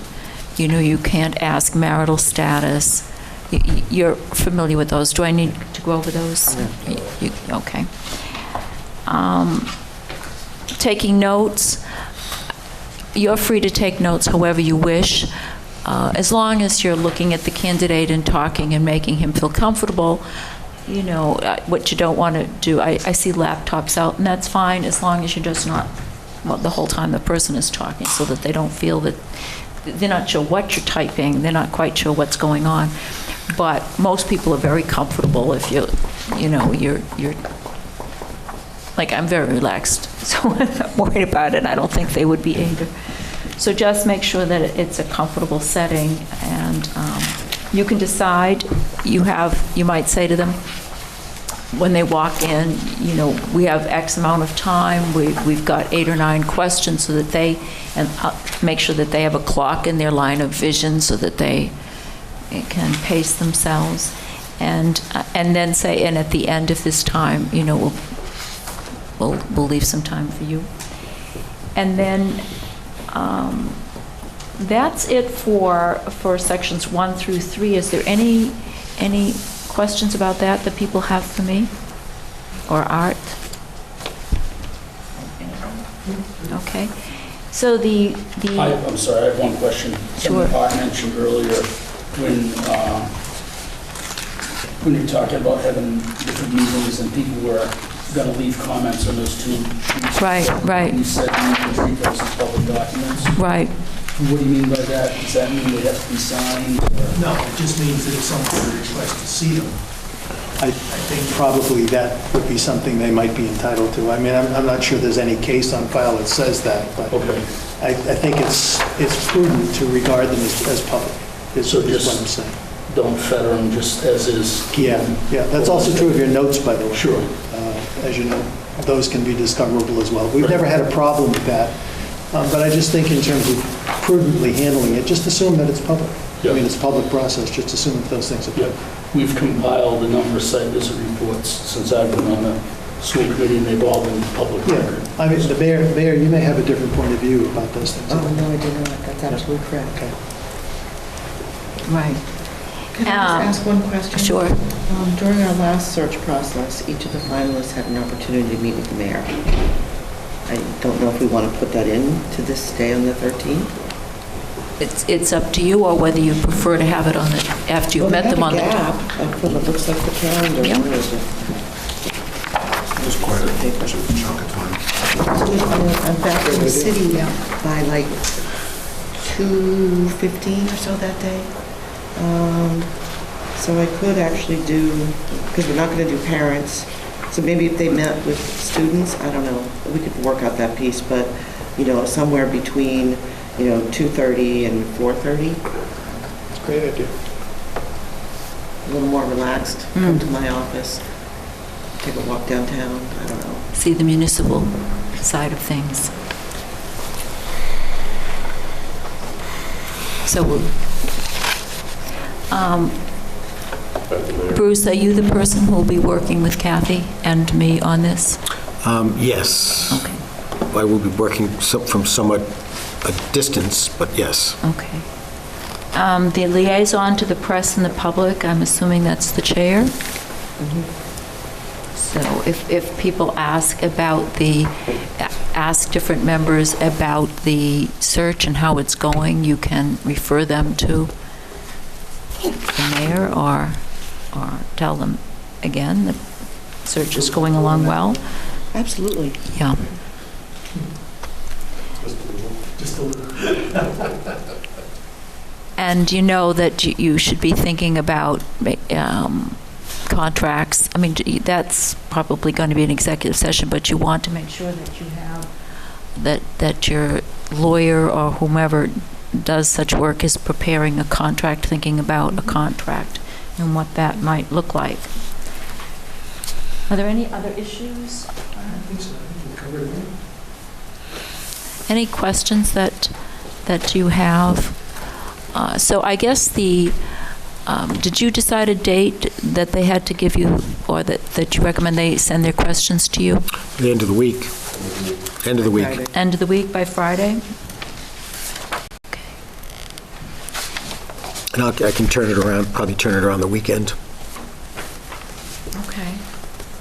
Well, that's, basically one question per theme, correct? If you want to give me more than one question per theme, that's fine. It'll give me the elements to massage. Okay. You know, again, one of the things that we discovered with some of the questions that we started asking the candidates was that we really tried to structure the question so that we weren't tipping off the answer we were looking for, but we also found that some of the questions were not as directed as they should have been, and candidates were completely missing the idea that we were trying to get at. So that was when we kept adjusting those questions. So again, construct questions where you're not giving people the answer that you're looking for, but you want to get an answer from them that you can then work with. right. Did you, up front, as like a degree of freedom, did you offer them the opportunity to ask for clarification for those? We didn't tell them that, but we didn't tell them that, and I can't think of a lot of candidates who asked to clarify. We took what we got. Yeah, but you just said that you didn't, there were some gray area. Right, and what we did was we adjusted, unfortunately, we adjusted the question for the next candidate Okay. to sharpen the question a little bit. Cheryl, go ahead, you were going to say something. But we did have you, Bruce, ask a follow-up question. And Yeah. we left it to one person to ask the follow-up question so that all of the people sitting around the room weren't raising their hand and saying, could you do this? So Bruce kind of monitored that. The other thing I think we learned is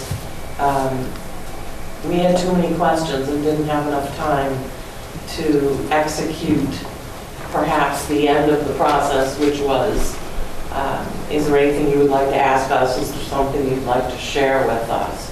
So think about that in terms of if you settled on, what did you settle on, an hour? We had 12 questions, and we were really hard put to get through them. Did you have a timekeeper? Yes, You did. yes. Yes. And And we also, excuse me, but we also, everybody knew who was going to ask what question. So I said, okay, Brian, you have our next question, and we kind of moved on, and I'm assuming that either Donna or Bruce would be doing that kind of facilitating, so. And we would suggest, too, that you not have a long introduction to your question. You know, sometimes, I'll just give a funny example. I mean, you don't want to say, no. We here in Newburyport, we believe students deserve the this, and this, and we focus on emotional and social intelligences, and that's been a really, you'll see it's a goal in our strategic plan. So therefore, you know, you don't need that introduction. You're really want to hear whether they bring up, you know, yes, and I saw that was a goal in your strategic plan, Right. that type of thing, rather than giving information. So sometimes you feel, well, I'm going to ask this question about this theme, which is really a weighty theme and an important theme, so therefore I should have a really weighty question. But your question can be very direct, and you're listening for a weighty answer. So Right. no need for preambles. Right. No I need think for that- preambles. I think there is an algorithm. The longer your question, the more likely you are giving them the information to get the answer that you want. Right, And that's really not, that really kind of defeats the purpose. right, right. And also remember, we have a second day. Right. So anything Right. that we felt that we wanted to follow up on or enhance some of the questions, you know, we're not making a decision next Tuesday night. Right. So thank you. Thank you. If you have any questions, feel free to call And you have the dates up, when we potentially could do site visits. Yep, I have all of that. I will call the candidates on my way home from this meeting, make sure that they have the dates. I do, it calls my car. Hands-free. Thank you. Just means he hasn't done it yet. I'd like to invite Susan and Angela up to the table here, I guess.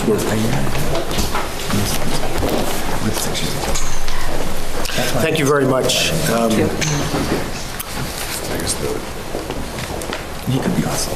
It is a weighty undertaking. Wait, you have to be.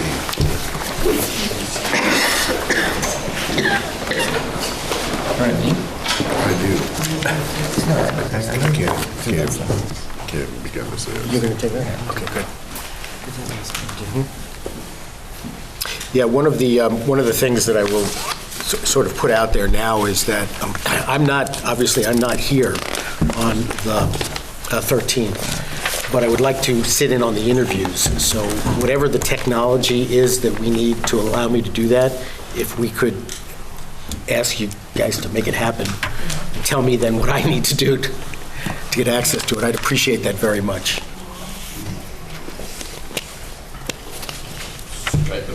Right, Cheryl? Sounds good to me. Hey, Cheryl, thank you. Great. We are now to the 6th item on our agenda, which is the second reading of the school calendar options with a possible vote. In your packets, you have the calendars.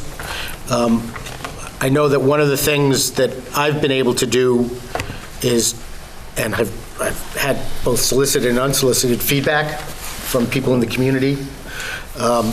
We asked that Peter Hill do a survey of the teachers, and I have some information. If you haven't gotten it, I have some information that I can share with you about what those responses were. I don't know, was that distributed to everybody? It was not. It was not, okay. No, it came to you and to me. Okay, great. So I will add that in as we're having the discussion. Susan, is there anything that you want to say to introduce this? Really, it comes down to, from my perspective, before,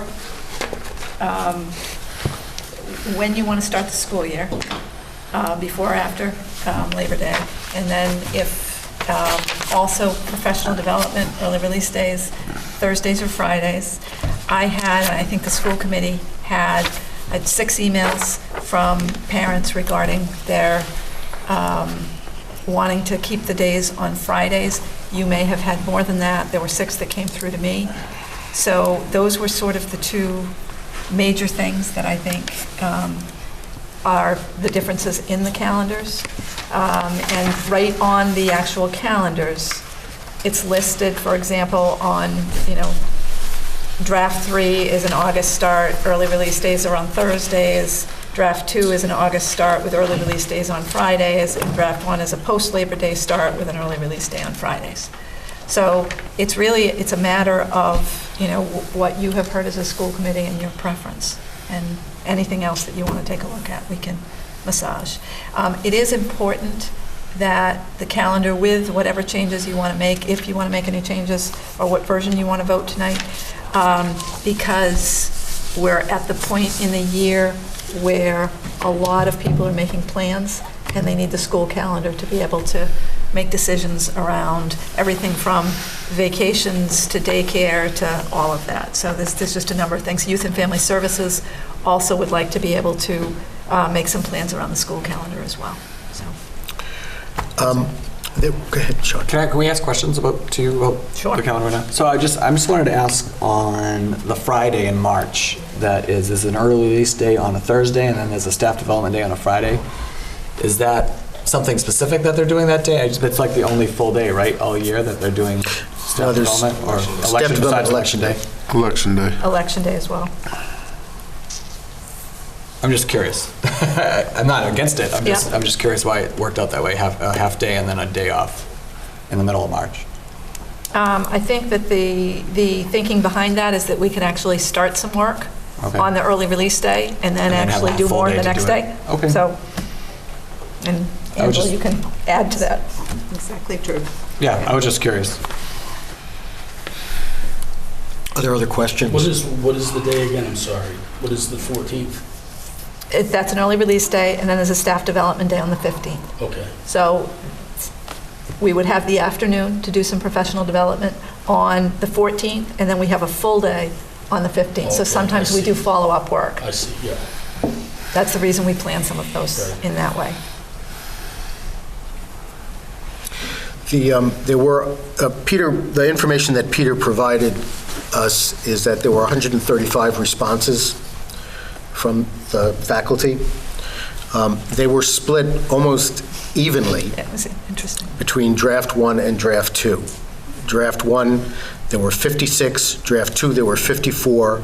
Draft 3, there were 25. In looking at the comments, several comments had to do with whether or not we should be having school on Election Day, whether that should be a staff development day as opposed to just a school day. And the other one was looking at, we had several comments looking at the month of November. We have a full day of staff development on the 6th. We have a holiday on the 11th. The 12th. The 12th, I'm sorry, yeah. We have an early release day and then a holiday. And several staff said, do we really need to have an early release day or a staff day in November? Those were the comments that we got. And it was not heavy comments, they were just, those were the comments, the And points. just one other point that I'd like to make, on the election day, while we don't have any more elections in our schools, we don't have to use our schools anymore as polling places, Newburyport belongs to the Northeast Professional Educators Network, and we are one of 34 school districts that send usually our related service staff, but it can be our core staff as well, out to professional development. We did not do it this past year because if you recall, we ended up having to cancel our March Professional Development Day, and then we moved everything to the fall. So we ended up sort of exchanging one day for another. But typically on Election Day, because there are offerings for our related service personnel, that's one of the reasons why we want to keep Election Day on the calendar, because we have many staff that go out that day and participate in professional development across the That would be state. Tuesday, the 6th of November. Yeah. Yes. Isn't the day before Thanksgiving, everyone leaves, even the teachers? It's not a, Yeah, that's not an early release for students. Is that an error on one of the It's- calendars? No, it is an early release, but release. it's not It's not professional professional development. it's a, yeah, it's for the entire school district because of Thanksgiving. and Yes. Travel and. Yes. Yeah, okay. And we're still doing the Veterans Day holiday, even though it falls on a Sunday? That's Yes, still we are. recognized by the city on Monday, right? Right. But not the state. Was not the controversy about this year is that Veterans Day is observed on the day it falls, not Yes. a work day? Yes, that's basically? correct. That's correct. I know, Dave talked about it briefly last time, the seemingly randomness of the half-days. Is there a way we can move them, like the May one? There's a week of school, and then there's a couple days, and there's a half-day. Why isn't that early release day before the Monday holiday, like some of the other ones are? So you're talking about the 2nd, May 2nd, May Brian? The 3rd. May 3rd. Okay. May 3rd It's is, May 3rd on version 2. It's May 2nd on version 3. I'm looking at 1 and 2. Yeah. Okay. Wherever it falls, it's still the beginning of Yep. the month. We certainly We can- have, you have the flexibility tonight to move those days, and then we can go ahead and do that. Yeah, I mean, I'm sorry, I just think it's difficult for families to do the early release thing, so if they're all near holidays, then it's easier for people to have that half day off of work. So if you can, and it's so soon after April break too, it's like they get back and then all of a sudden there's a half day a week and a half later. Brian, You know what I mean? are you suggesting that the early release day in May be moved, maybe to the 24th? 23rd, or whatever the day is, I'm not sure. 24th. 24th. Memorial Day weekend, basically. And do you want the one in April moved to the 12th? I prefer every Friday that falls, We- if there's a Monday holiday happening, that we do it, or a vacation week happening, Right, that so, we do it then. we do the same thing on for April, April, yep. to move it to April 12th. Right. How about Yes. December? All of them. If it's possible that there's a Monday holiday or a vacation week, and then we have that early release Friday, that it's right then, that it's all in one go, that the kids are off school instead of coming back for a short amount of time and then have another not full day. Draft 2 does a pretty good job of that already. Most of it, yeah. Yeah. I mean, obviously September. The days are the same, draft 1 and draft 2, yes? What's that? I said the early release days are the same on draft 1 and draft 2, I think. I believe. They should be, right? Could they not? Yeah. So it's April and May that don't have that. April, May, December, and September. So I mean, my preference is always for continuity, so as few interruptions in the schedule as possible. You know, and I wrote it to you guys a bit about this, but like, you know, the September early release day, for example, we're in school for a week and a half, and then we want to have a early release day. and then it's only another week before there's another one the first week in October.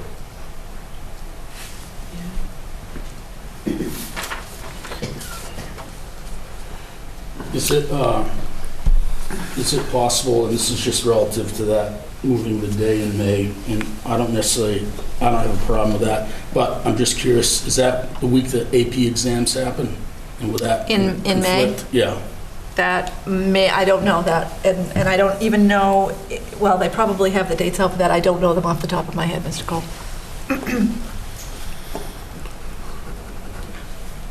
MCAS too in May. Yeah. Yeah, we have MCAS in May, too.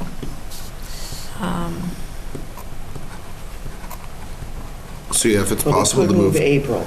April, December, and May could be moved. I was saying May, they have MCAS. They have MCAS. MCAS is a range you can do. MCAS is going to be affected whether it's the 3rd or the 24th. That's not going to. Well, if we move, my only concern is that May and June, if you move it to the 24th, then the early release in June is the 7th. So that's 2 weeks later. The May and June dates are, often those are transition dates where teachers are meeting together and talking with one another about students transitioning from one grade level to another. And it happens in both May and June, not everybody at the same time. There's also other professional development that's going on. So that's my only concern about moving. I certainly think we can move, you're suggesting we move April to the 12th, Yep. okay? In May to the 24th. December to the 21st. And if you're concerned about the May one being, that week, even though I'd prefer to be the 24th, if we can move it, I mean, at least 2 weeks down to the 17th, then there's 2 full weeks of school before a break. Yeah. So, May 17th. Well, can you try May 24th as first option? Yeah, right. Yeah. Right. And if that doesn't work, then we can go to the 17th. I think is a consensus that I'm hearing here.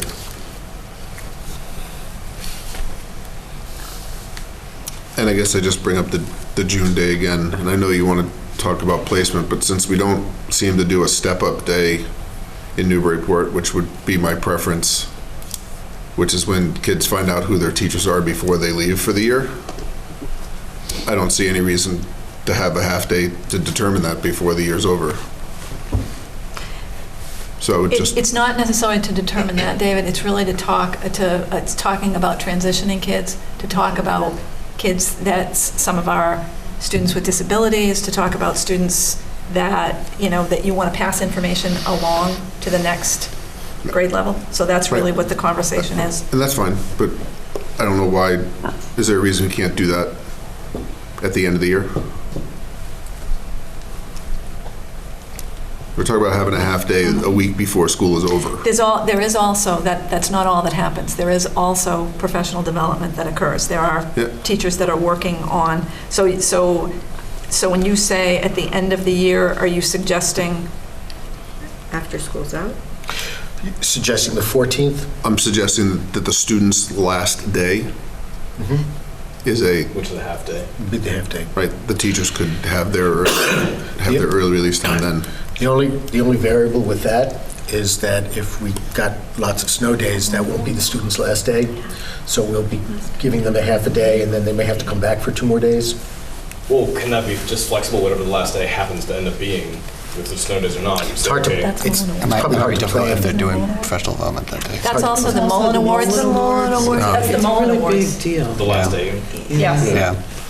Yeah, that's the day you have the Yeah, middle school has their class day, yeah, and it's the Mullen Awards that day as well. and it's Mullen Awards. And the that- Mullen Awards, just so that everyone knows that is, those are awards that teachers are voting on, and it's an elementary, a middle, and a high teacher that's voted on by their peers.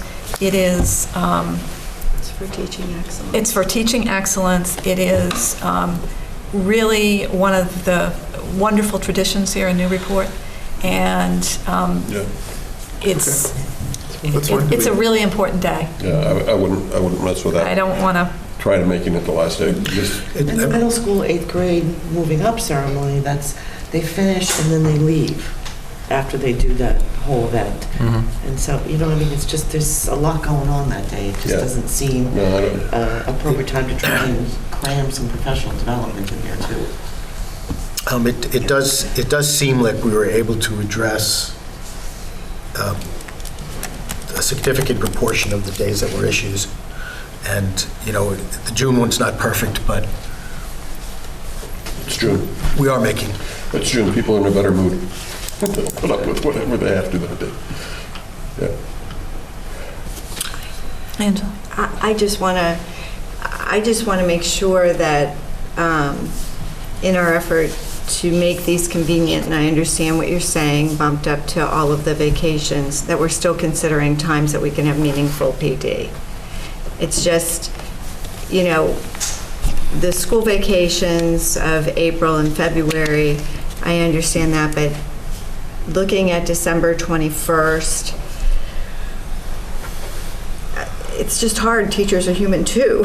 And when we butt up all of our professional development time right before a holiday or right before, it's, you know, it's not as easy to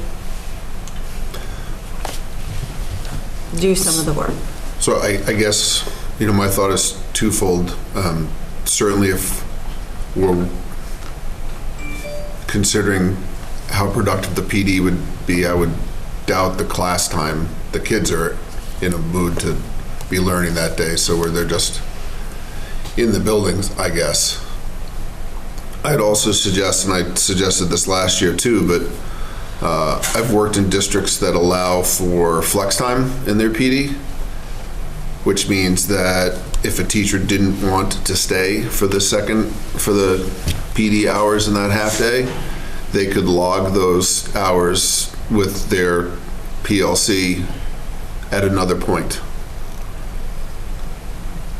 So if you wanted to be in the building doing it, you could at that time. I'm not sure collective bargaining will allow for Yeah, I don't know the answer to Yeah. the question. We don't know whether that's. that. I don't know that our collective bargaining would allow for that. Yeah, I don't know what. I would bet if you give them the option of the day before December vacation, or flexing time on their own with some sort of accountability to it, some people will take it and some people. We can, let me It's suggest. just a thought.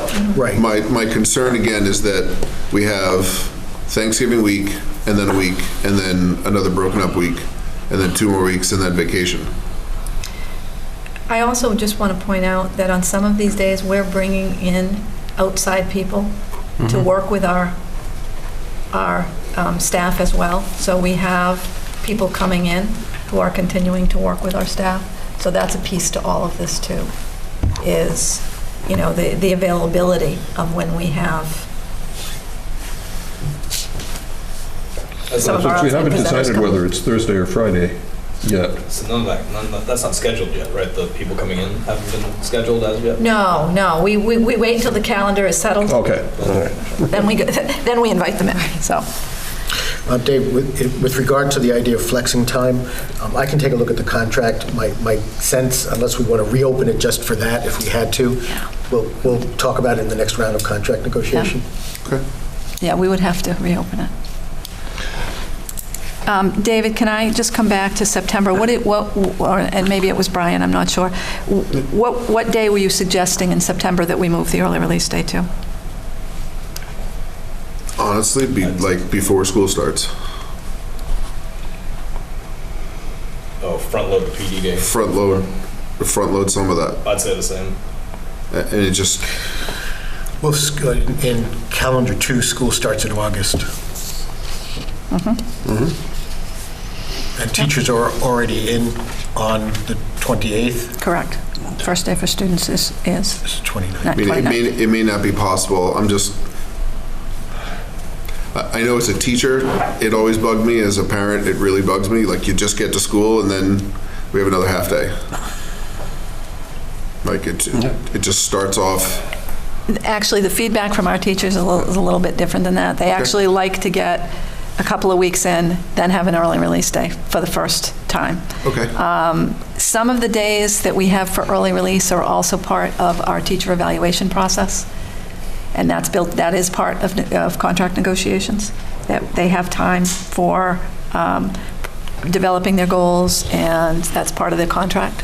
So we also have to build that into certain days as well. And those are actually part of a calendar that the teachers' union and the administration work on, and is actually done over the summer in working with them. So that's another that's another reason why there are some early release days that are already identified as to what we'll be doing.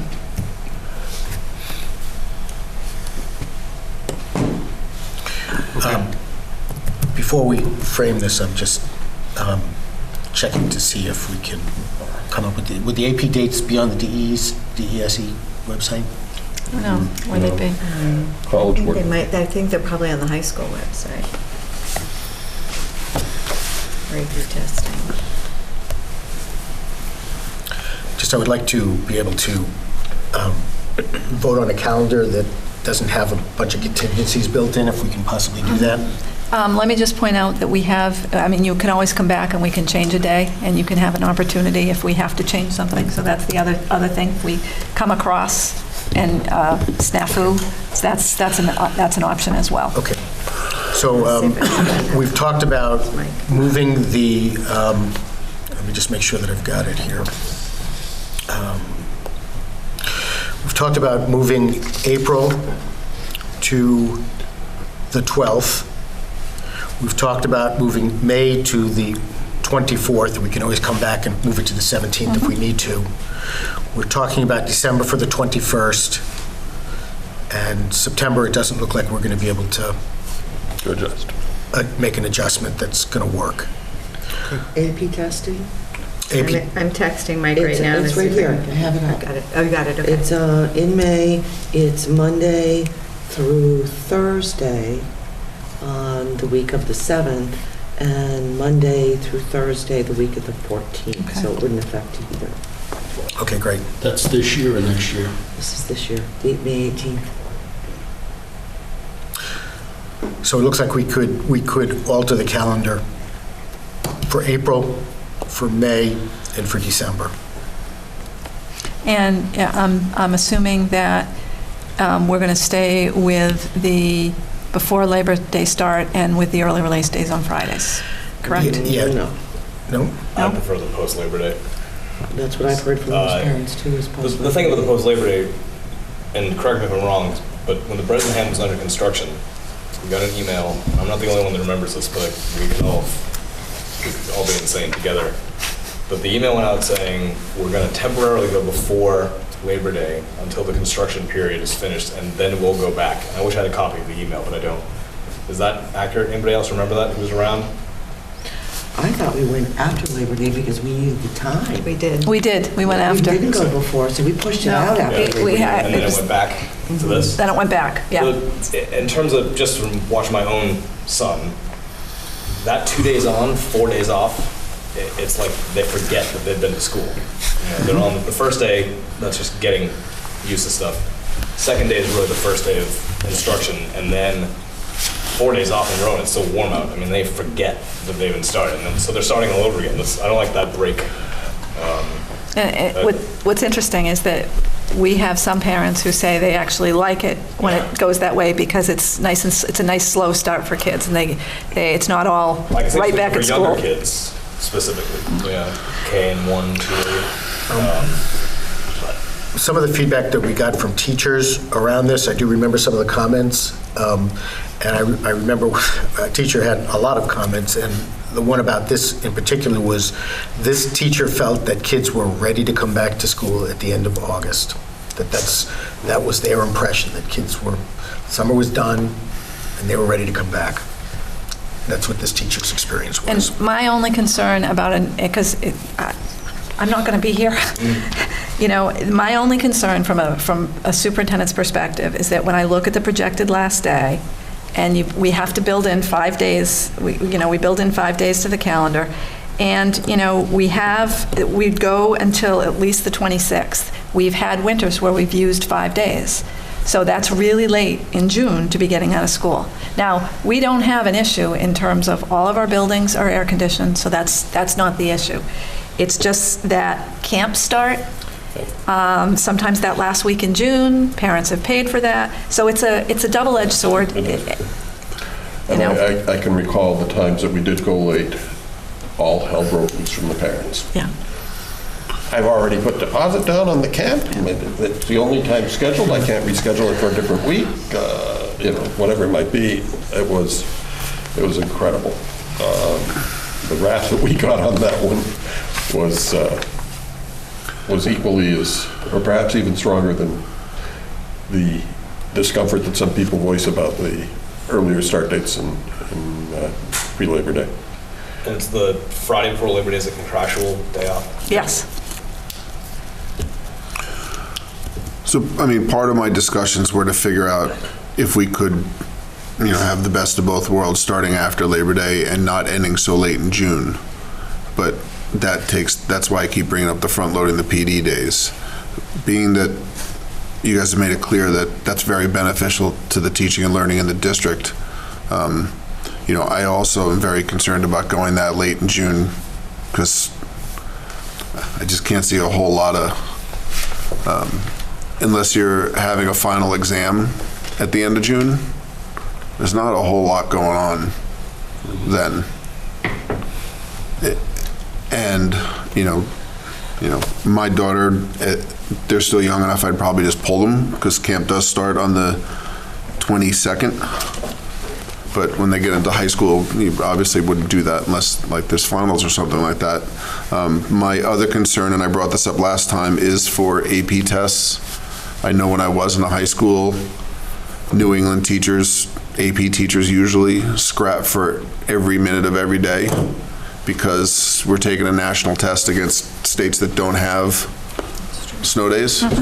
And so the later you start, I'm betting, AP chemistry doesn't have a soft start. They probably get cracking as soon as the kids walk in the door. I think that's probably true for all our AP classes. Right, it was just an example. Yeah. But, aside from figuring out a very creative way to do a staggered start, I was really curious when I saw the 54 to 56 vote, whether that fell upon party lines. Does the elementary school I don't have that information. have a preference versus the high school? Mm-hmm. It surprised me that so many teachers, fell both ways, that it was that even. So I wondered if it was a grade level bias. I don't know that we have that information. So I don't love. It didn't come through in Peter's email, David. Right, so I don't, like you were saying, Brian, I don't necessarily love or, see the need. If I had my personal preference, I'd start the full week before Labor Day. So you wouldn't have the 2 days. You'd just get going on it.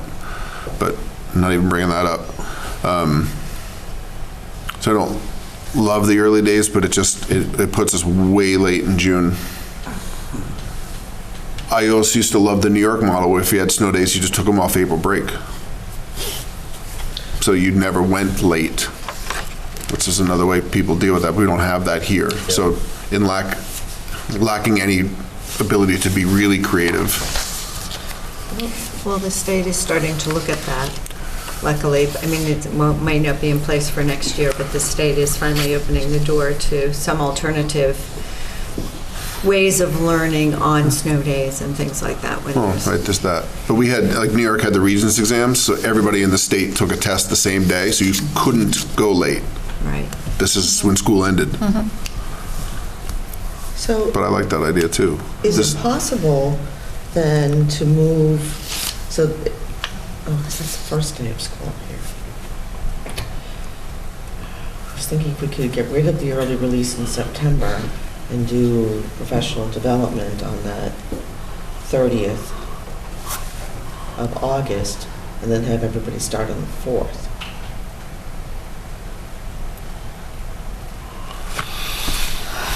Get rid of the early release in September. I'll do professional, like Development do one day on the We have that 30th. Friday off anyway. You can't trade, correct me if I'm wrong, contract people, but you can't trade an early release day for a full day without paying the teachers. Correct? Like that's the other, we'll just open up the can of Well- worms. That's the other thing about an early release day is it counts for a day for the students and it counts for the day for the teachers. If you added the 30th, that's adding a teacher day. No, they're in 30th, anyway. They're in- First they're in day that of day school is anyway. Wednesday. Which one are you I'm looking looking at? at draft 2. Okay, I was looking at Okay. draft 1, sorry. That means that we'd bring kids in for one day, Then have a half day. That then, seems insane. and then you would have, 5 days off. So why can't we just have the first day of school for teachers on the, what is that day?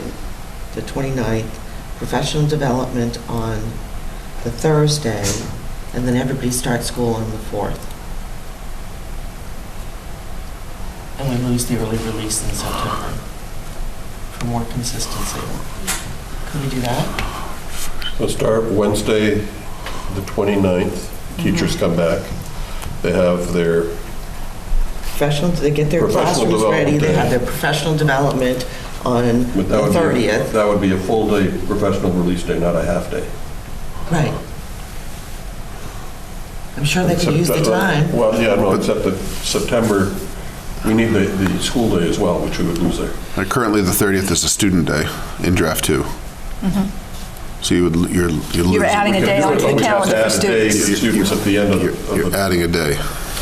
packet, and that's contractual. I think you'd be actually adding 2. Right, you're adding 2 Because days. of the half day. It wouldn't Yeah. be a release day, it would be a full day, so students wouldn't be there at all. Right. So try to I hear what add you're one for the saying day with about the that, students and yeah. one for, and pay the teachers a full day that they're going to be there for.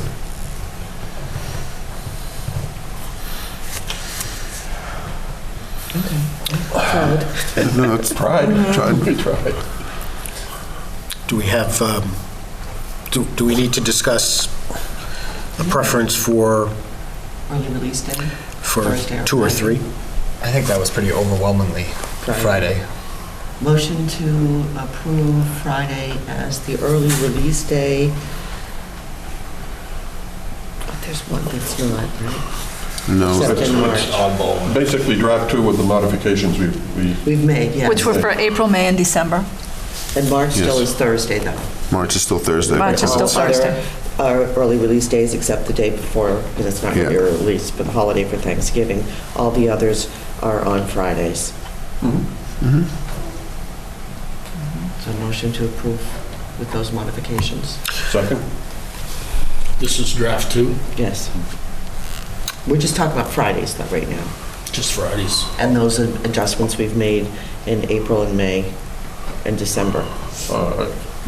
We're not talking about the start date then? No, we're talking just about, do we all approve the Friday? And that eliminates one Or simply calendar just totally. eliminating draft 3. Okay, well, Because we would eliminate draft then 3. we're not talking draft 2 necessarily. So we're just voting to eliminate draft 3. Essentially. Essentially. Okay. Second. Is there any more possible discussion about that? I withdraw my second of the first motion. Mayor, do you withdraw? I withdraw my motion. Wait a minute, Okay, so, You didn't miss anything. I thought we just approved draft 2 with modification. No, we haven't. no, we did not. We didn't vote. So we withdrew those motions, and where we are is a motion to eliminate draft 3 as the calendar option. Okay. Okay, do we have a second? Second. Okay. Hawkeyes are second. Discussion? Hearing none. All in favor, say aye. Aye. Opposed? Okay. Now we get down to the nitty-gritty.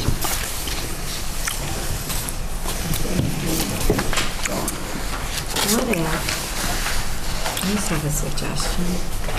We've got a what-if percolating over here. What if? I will, just to get the discussion going, I will move that we approve draft 2 with the modified Friday dates for Second. our calendar. Second?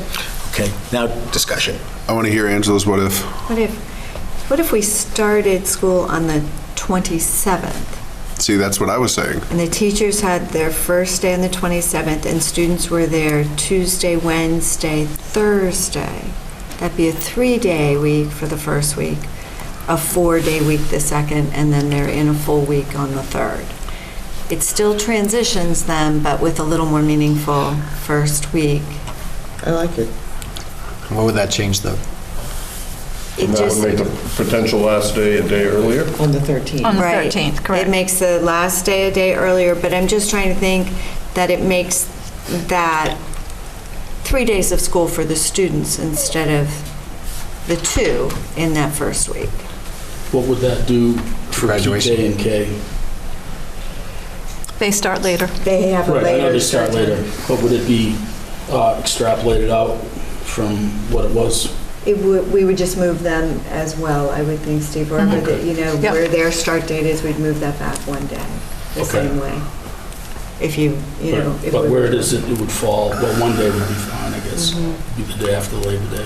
Right. I don't know. I have 2 thoughts about that. Number one is, don't we have to talk to the teachers about any pre-Labor Day days? As long as they have that. Friday off, we're good? That Friday off, that's what we're obligated to contractually. So that if we start before Labor Day, they get that Friday off. I like it. So Monday teachers, Tuesday students. Wednesday students, Thursday students. So they have a and you said 3-day. kindergarten pre-K would still be the following week after Right. Labor Day? Right. Yep. Mhm.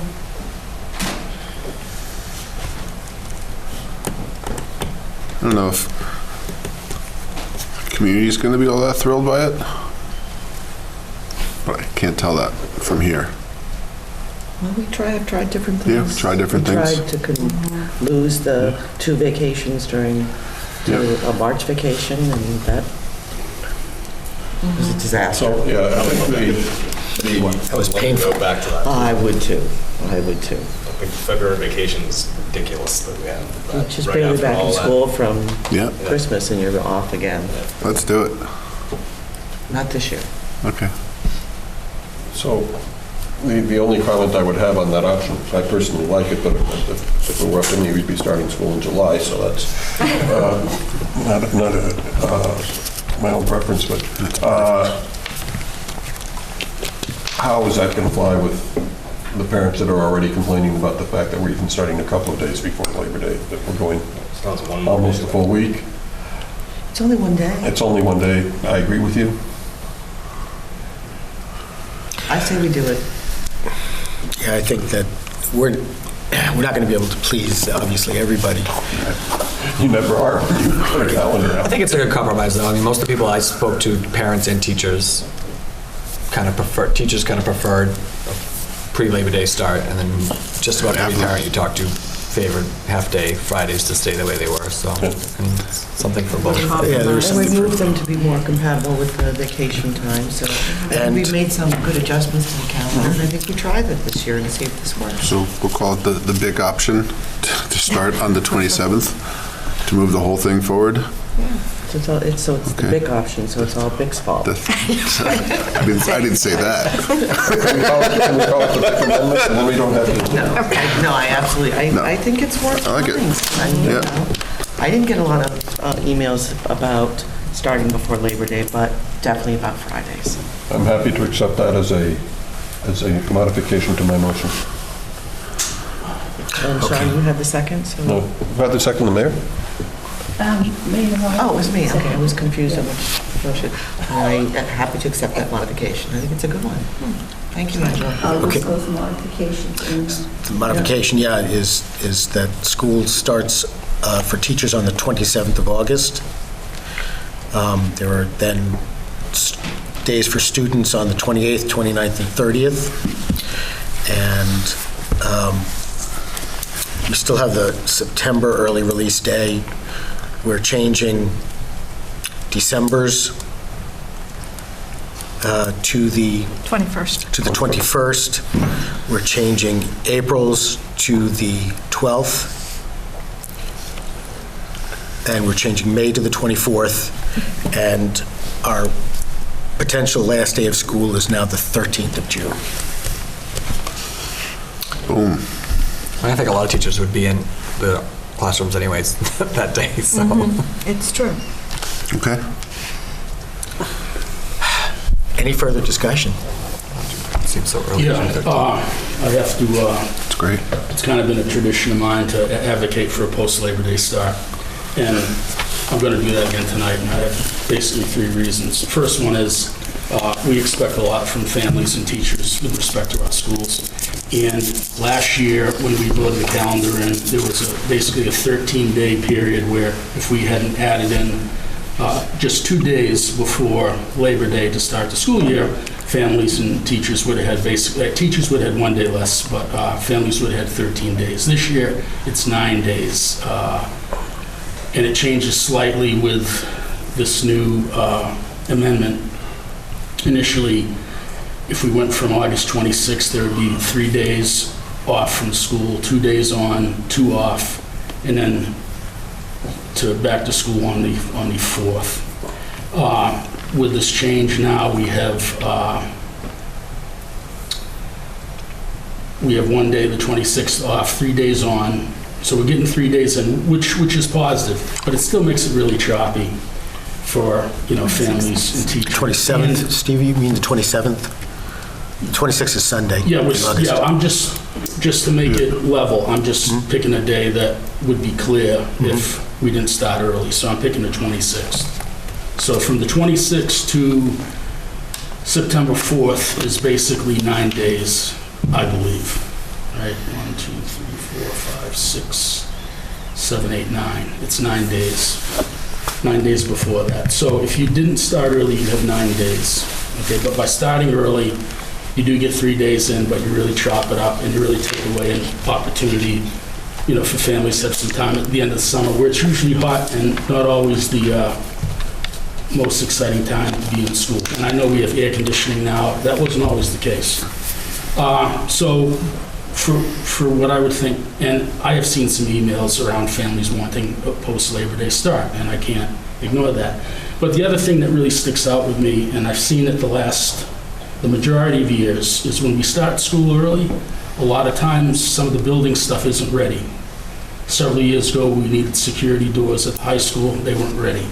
A couple years ago, when we were opening up the NOC, and I realized that was an exceptional year, we purposely adjusted the schedule, and I supported that. But when kids went to school at the NOC, there was nothing on the floors. It was cement. Rugs had to get put down. Granted, there was a punch list. It was a big project. But I think whenever we open school up, we really put a challenge out to our facilities people. So, frankly, I would just like to proceed with an after Labor Day start because I think it just allows us more time to get all the T's crossed and the I's dotted. I do like seeing 3 days in, but I still support an after Labor Day start. Just a comment that I would make is regardless of when we start school, whether it's before or after Labor Day, when you still have a finite amount of time for the custodians to get the buildings ready, and that remains constant. They have, whether we start before or after Labor Day, we get out later in the year, they still have that finite amount of time to get the buildings ready. It's always a challenge, and that's because we have a certain amount of custodians in the buildings. They do a yeoman's job over the summer, and they're always scrambling. It wouldn't matter if we gave them, it's just, you have that amount of time in which they have to put it to. But if school opens later, that's not exactly true. If school opens, if you need to open up a school before Labor Day, those are days before Labor Day. It's not the same amount of time. But, yeah, it is, because you're pushing, if you go and you move it to after Labor Day, now you're adding in those days to the end of the calendar. So custodians start, the first day that teachers are gone, custodians start working in the classrooms. They start moving furniture out of those classrooms to clean. So those days are added on, you've shortened the time. It remains the same amount of time when you add days onto the calendar. They're just starting later in June. They start earlier when you have an earlier start. They'd start later. I could see this particular year, because it's the first year we'd be starting earlier, it might present a challenge, but if the years stay consistent, it doesn't matter. Yeah. But if we end late this year and start early next year, I could see what Steve's saying. If we have a lot more snow days. Yeah, and I understand what you're saying, and you weren't here a few years ago. Again, I'm going to use the security doors at the high school. When they were first installed, they weren't ready for the first day of school.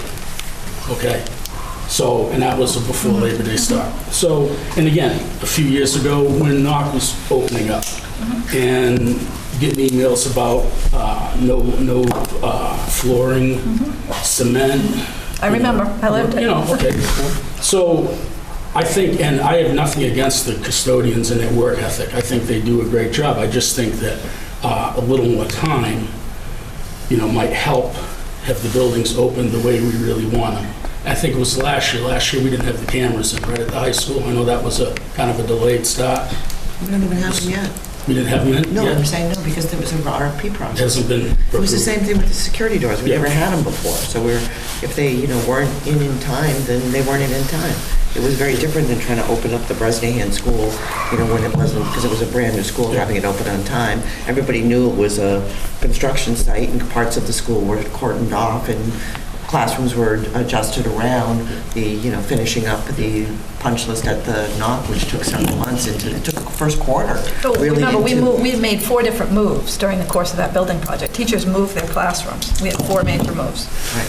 So I don't think that's a good example, because that was just unique because we were in the middle of a renovation project. I understand, and that was my exception for my vote. And I don't, like I say, I don't doubt the work ethic, but I just feel that I think we're really asking families and teachers a lot to keep insisting upon this early and earlier start to school. That's all. And it's the same argument that I'm going to go later in the school year. What are we going to do if we have snow days? We've lived through this.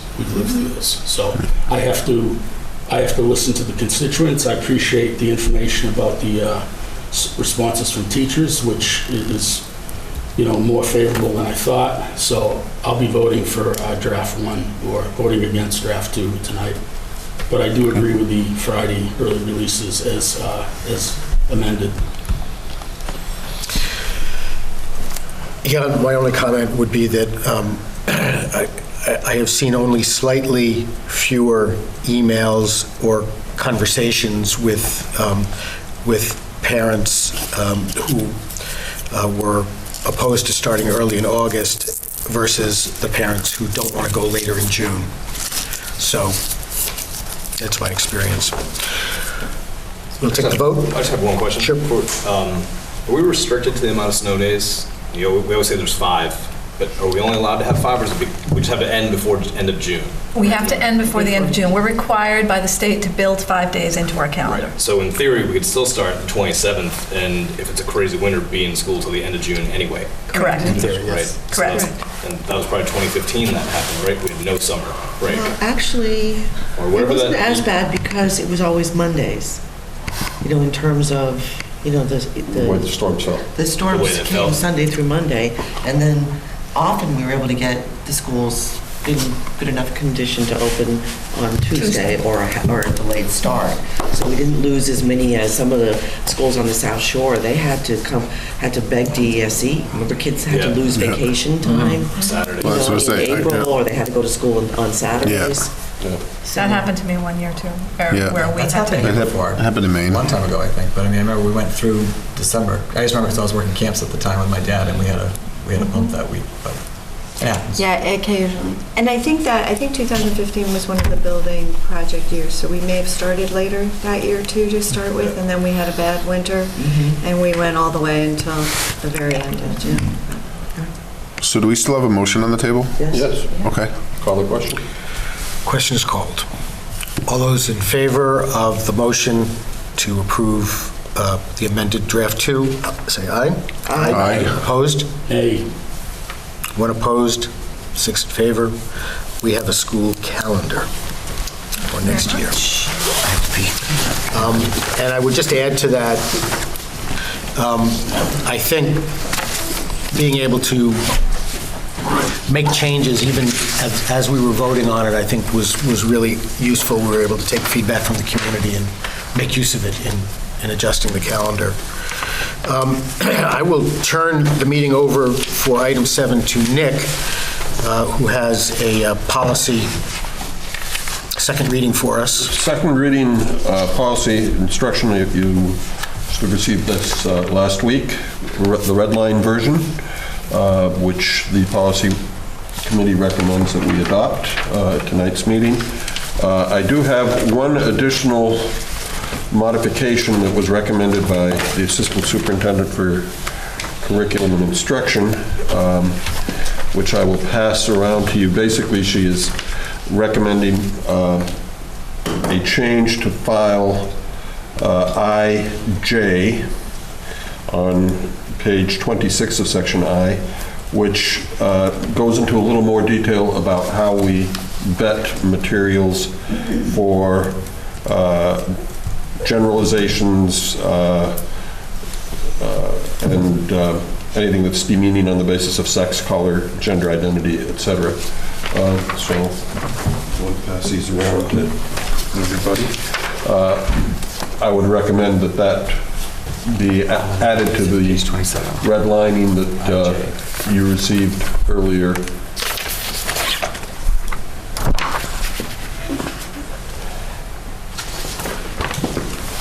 Thanks.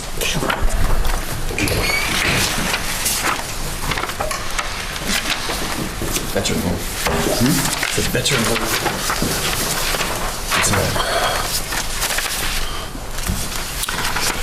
How do we proceed with that, Nick? Do we amend? Can we take a motion to amend? This would be, yes. Yeah. This would be a motion to amend the red line version that I sent out to everybody. Is there a second? Second. Is there discussion? Angela, do you want to talk a little bit as to why you wanted this included? Yeah, I think, we're preparing for our comprehensive review for the district, and as I am working through some of the components in the civil rights piece of that review, I got thinking about the need to be a little more specific about the language when it comes to selecting instructional materials for bias or stereotyping. That's what brought it to mind. Anybody else have any feedback or comments?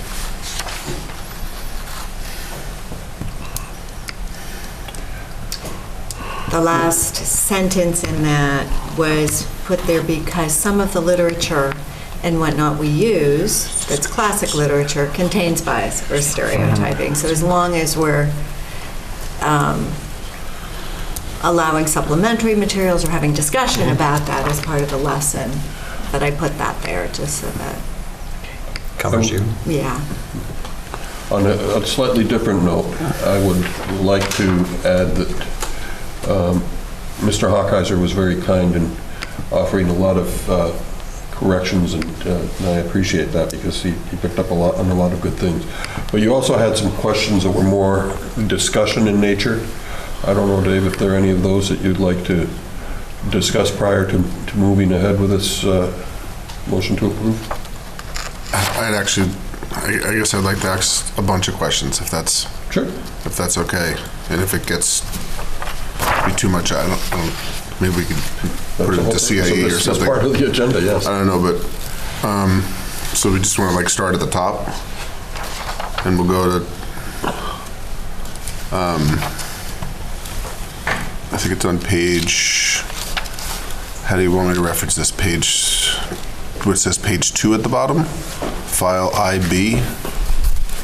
IB, it says Academic freedom. section 1, page 3, but okay. On the red line version that was sent around. But okay. The school committee believes in educating students in a democratic tradition to foster freedom and social responsibility, to inspire meaningful awareness and respect for the Constitution and the Bill of Rights. And some of this is like, okay, so what are we doing here? So when we're talking about educating students in a democratic tradition, like the question says, that are we giving everybody voice in this? Do the students, when we come up with the curriculum and with the program of studies, are we putting it out to vote?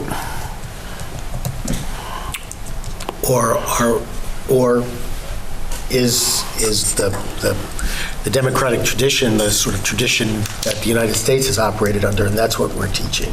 I don't know. It begs that question. My interpretation would be closer to what you were saying, Bruce, than saying that everybody gets a vote on everything. I think what we're looking towards are some of the principles that are, to me, set up as our country was founded as a place, as we teach our kids in history, that it's a place where everybody is equal under the law, where people have certain rights that they need to go through. For the purpose of clarification, it seems to me, this is what I would suggest, that we change the phrase to the school committee seeks to educate students in the democratic traditions of the United States. Does that help you, Dave?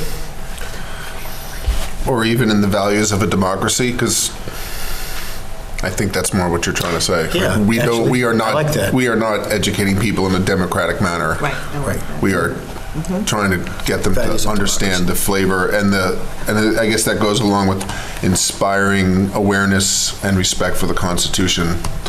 So That's good. I really like that. I'm fine with that. Change too. I will change. I have changed it in this version, and I will accept that as a friendly amendment. Okay, Thanks. Great. next. Yeah. So it's page 5, file IE, organization of instruction. Yep. It says in the middle, special education services are provided across each grade level in all schools. I didn't know if they wanted to talk about accommodations for 504 students and the RTI process. What paragraph are you looking at? It says, Right in the center. it says IEP 504 plans. Yeah, services for students with special needs, IEP, 504 plans, etc. I think are we're provided maybe for looking at across a each different- grade level in all We're schools. looking at We're looking at a different version. page. What's that? File IE, organization of instruction. Yeah, I see that. What you just read. That was one of your comments, and 1, that's 2, what 3, 4, I made that fifth change. sentence down. Did you see he sent out another email with the corrections probably that you suggested? Are you looking at the corrected version, Dave? Or are you I looking know at I'm your, not. your version on Google Docs? I have them both open. So Oh, okay. hold on. There we go. Oh, okay, great. Next. Next.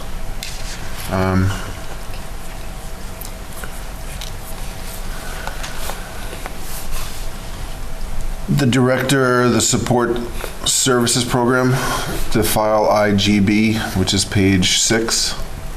Says the director of student support shall be responsible for all services for students who are not eligible for special education assistance, such as counseling, homebound, and hospital teaching, and other programs as may be assigned. just the clarifying of it, saying that we're going to be responsible for all students who are not eligible for special education assistance, but need some, because all students who are not eligible for special education assistance means everybody not on an IEP in the district. And I don't think the Director of Student Support is in charge of them. That's So correct. there's a, I don't know how you want to label the group of people who need assistance, counseling, homebound, like, you know what I'm saying? I I'm don't not eligible for special education. assistance. But need special support services? I don't know what, so this group of people who are counseling, homebound, hospital teaching, and other programs as may be assigned, like, how do we categorize them to say, in addition to the students on IEPs, the Director of Student Support will be responsible for, is that what you're trying to say there? You could, I think you could simplify it by simply saying that because the building principal becomes responsible for the things that the Director of Student Support is not, so then the building principal becomes responsible for all those other things. So maybe. Right, but it seems this group of people you've mentioned here, I don't know if that's finite or just examples of, but the people who are homebound or hospital, who get hospital teaching services, are they on IEPs or not on IEPs and still getting that? Some may be and some may not be.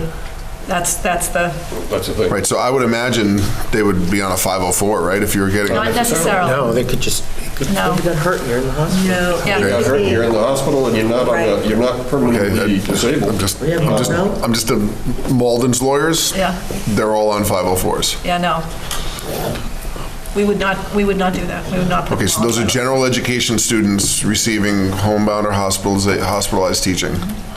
Okay, so I just think somehow it needs to be clarified that we're taught, you know what I'm saying, like who is responsible for them, because it's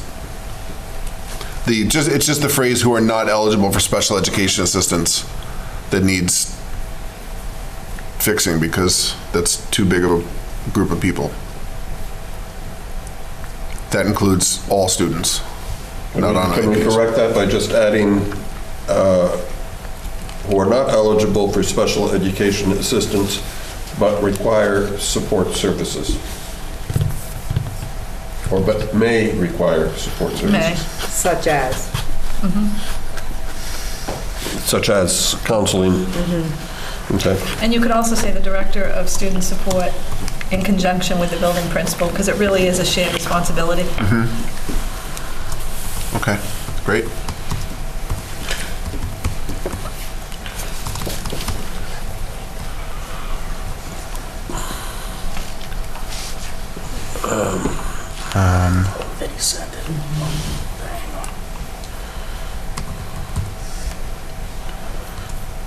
I wrote that, but I think we get So that into it later. paragraph now reads, "The Director of Student Support shall be responsible for all support services for students who are not eligible for special education assistance, but may require support services, such as counseling, homebound and hospital teaching, and such other programs as may be assigned."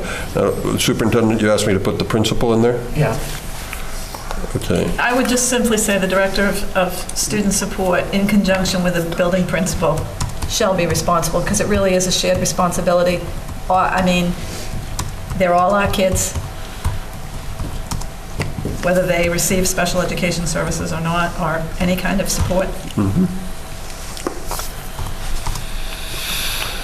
Just so it doesn't sound too wordy, I'm going to take the first support out of there.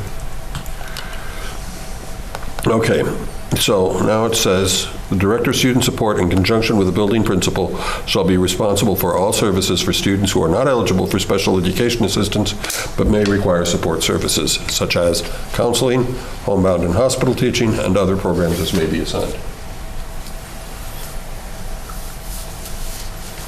Okay? Great. Accept that as a friendly amendment. Thank you. Page 8, it's file IHA, Basic Instructional Program. Basic Instructional Program. That is actually on page 9. Right, Okay. page, Just for people that are looking at the same thing I'm looking at. sorry. I think it's actually page 10. It's page 10 Page 10. in the, IHA? IHA. IHA is page 10 in this Yeah. print, in the printed version. It's 9 online. Yeah, it's 9 online, but it's, if you printed it, it's 10. So it says the business in the middle there, the fundamental skills. The business of the schools is to equip all children with the skills, tools, and attitudes that will lay the basis for learning. So I was just trying to figure out what the word attitude. And then underneath that where it says this means giving highest priority to developing skills in literacy, numeracy, communication, problem solving, creative thinking, and collaboration. So I was just curious as to, in that one, whose list that was and what we mean by attitudes. Okay, there are two different questions there. Yeah. I'll answer the second question first. That list was developed by Angela and the policy committee. Okay. And then attitudes is more about readiness to learn and motivation and a willingness. Perseverance, all of those attitudes that would make a student available. Many of them are in our Clipper values.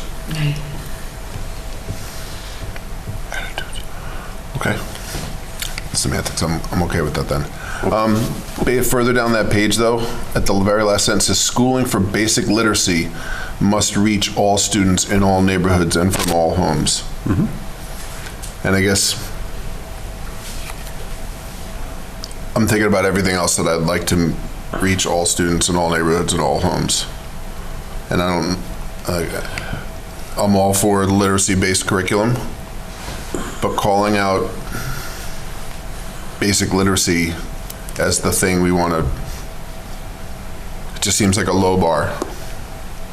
And what about all these other schools, all these other skills just mentioned? Like, so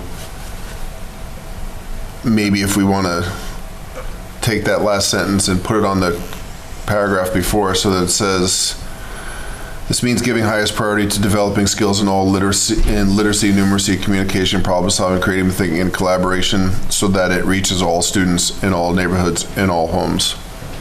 That's fine. Because I think what we were trying to say for basic literacy was including all of that. You would have a basic literacy of those things. But if that's not clear, then I think it's better put the way you just stated it. Mm-hmm. So that last sentence of the paragraph that starts the first claim is now becoming the last sentence of the fundamentals of the first paragraph? Yeah, if we just take that where it says creative thinking and collaboration, okay, so that they reach all students in all neighborhoods and from all homes. Mm-hmm.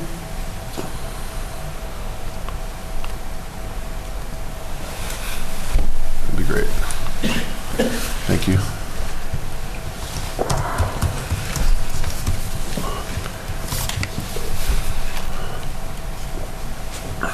Okay. Those I'm okay with. Health education. I didn't know if we wanted to talk at all about, and maybe Angela, this goes along with what you added, just the LGBTQ issues. Right, which one are you on now? We're just talking about health education and opting out of sex education. Mm-hmm. And so that was just a general question, so maybe we don't even address that here, but where it does say health education, the first sentence there, that's how things, there we go. Good health depends upon continuous lifelong attention to scientific advances and the acquisition of new knowledge. Mm-hmm. I guess I'm just trying to figure that sentence out.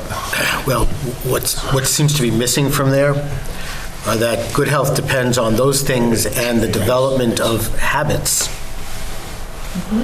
that promote health. You know, diet, physical activity, more so sleep. More so than paying attention to the scientific advances. It says lifelong health habits in the second paragraph, so can we just take out that first sentence? That's within the public schools because the potential to reach children. Actually, Mayor, I don't mind doing that. I don't mind leaving some sort of studying of new knowledge around health That needs habits. to be our first sentence, though, Yeah, that's all.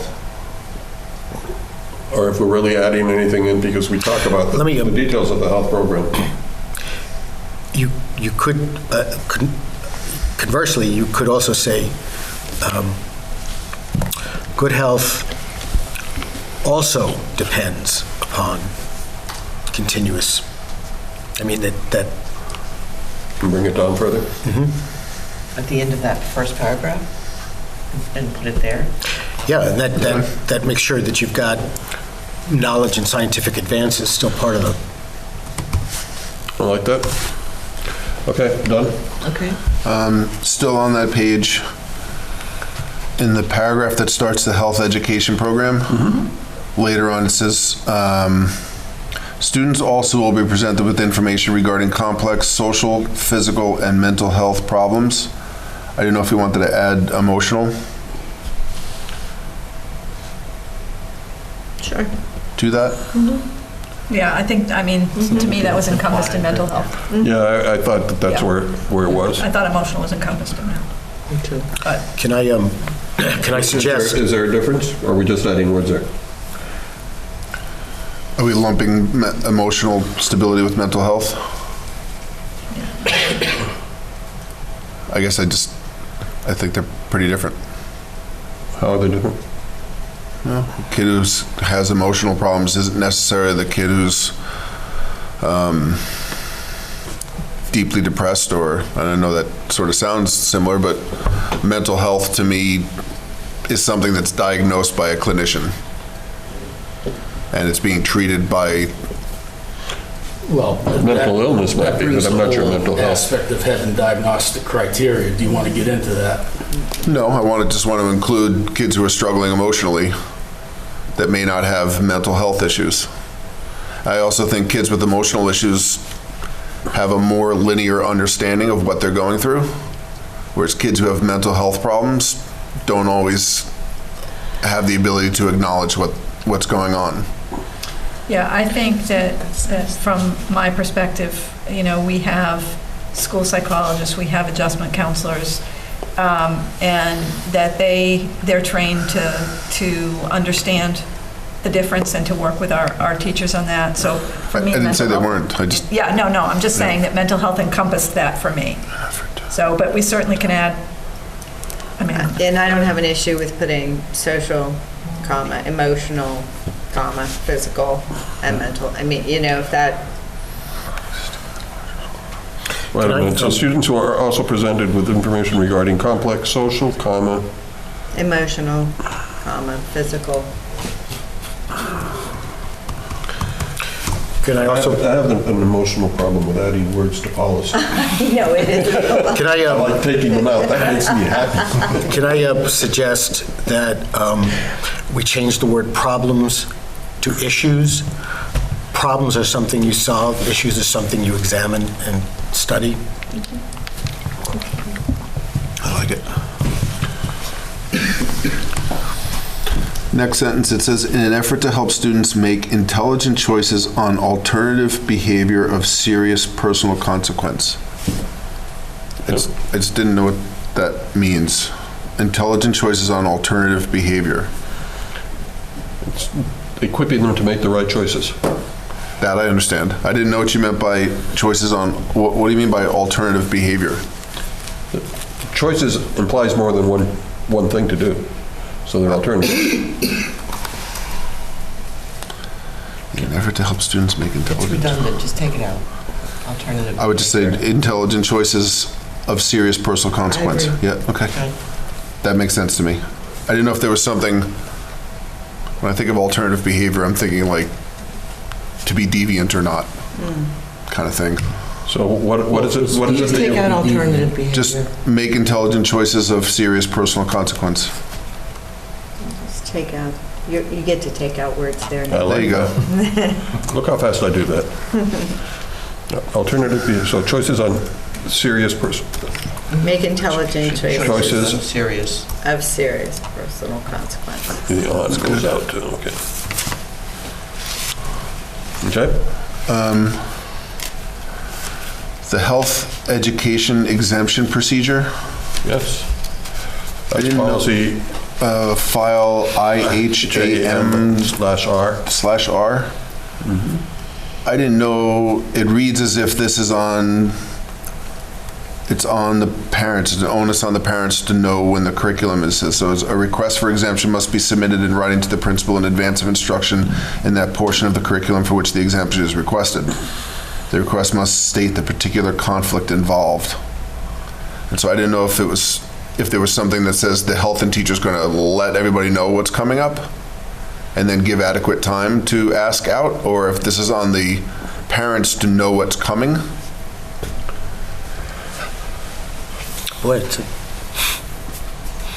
Especially if we're asking for something particular. Like, I mean, for example, my kids are in wellness classes. I have no idea what the curriculum is. None. What kind of parent are you? Liberal. I have the same. I'm liberal, so whatever they're teaching, I'm good with it. You know, but I'm assuming that You don't know that ahead of time. But I don't know that ahead of time. And like I wrote, like my daughter came home and said after taking one of our surveys, she goes, "I learned a lot about using drugs today by answering the questions on the survey." That's where I was like, well, what's on that survey? But I'm assuming there's some parents who aren't that way, and they might want to know. So I didn't know if it should say something like health and wellness curricula will be provided in advance so that parents can consider. It is provided, isn't it? Isn't there an outline of what you cover in health? Well, there is, just like anything, but I think, generally when you see this exemption procedure in place, it's usually around the times that we're teaching, human development. Yeah, I get it. Or doing surveys that may have questions on it that and so we do provide those things ahead of time for parents to come in and view. We usually send a notice home saying, we'll be teaching this, you're welcome to come in and examine any of the materials that are being used. To make a general statement about all of the health curriculum being provided ahead of time, I think would be difficult. It would be beyond like an outline or a syllabus of what's being taught. So it's usually the things that could have a conflict with someone's religious belief system or something like that we try to be more proactive about giving parents a heads up in case they would have any. That's all I was thinking, is that both my kids have now gone through wellness. I think Avery might have even had health, but I have no idea what was covered. Mm-hmm. So because I am who I am, I'm good with them learning what the health teachers want them to know. Mm-hmm. But if I wasn't that way, is it on me to find, is it on the parents to find out what they might be interested in exempting their kids from, is my question. Well, typically, I can tell you, and this hasn't happened since I've been here in Newburyport. I had one instance in my previous position where I had parents request an exemption, a health ed exemption based on their religious beliefs, and when they registered their child for school, they came prepared with what they did not want their children to participate in. So I generally think parents who have a concern in this area are going to let you know that. Okay. Just thought I'd bring it up.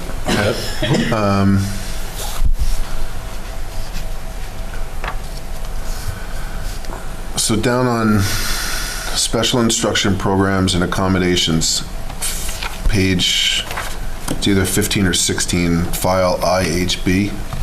Mm-hmm.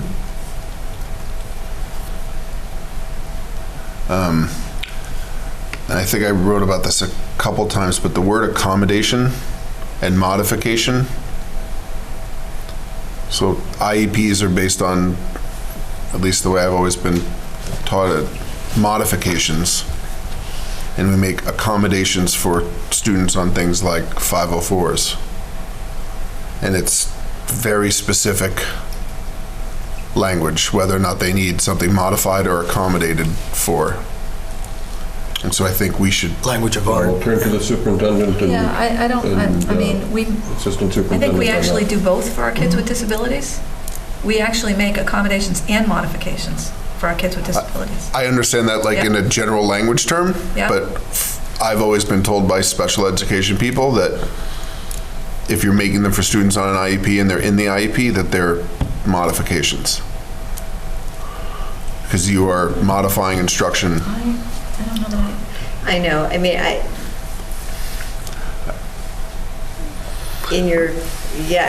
I remember that too in early coursework around special education. However, I think that's kind of. I think it's a much more of a gray area now. I don't think it's that. I think it's I know what you're splitting saying. hairs to me a little Right. bit. I'm just telling you, like, I'm the 504 guy in my school. I am not allowed I'm to a use. special ed, So I'm saying I'm not allowed to use the word modification in my meetings. Because I accommodate for kids. a non-special ed student Right. wouldn't have modifications. Wouldn't have They would modifications. accommodations, but And a if a special teach- ed student may have both, Right, that's correct. so.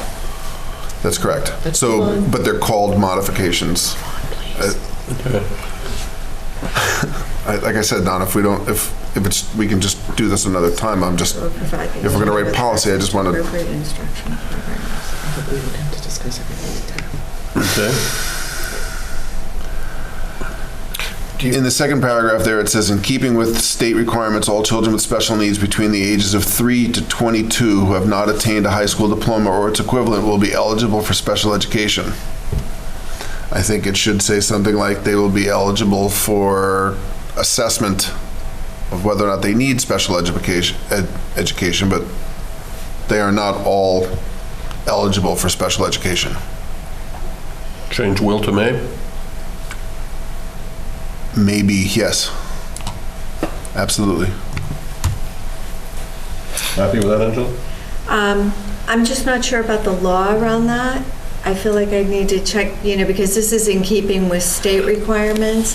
If a student reaches that age, we may be required, I'd need to look into that You may be Yeah. right to on be that. sure, yeah. I'd hate to change Well, may. I think we took that from Mask and from, Right. and they do quote the Right. law there, legal references.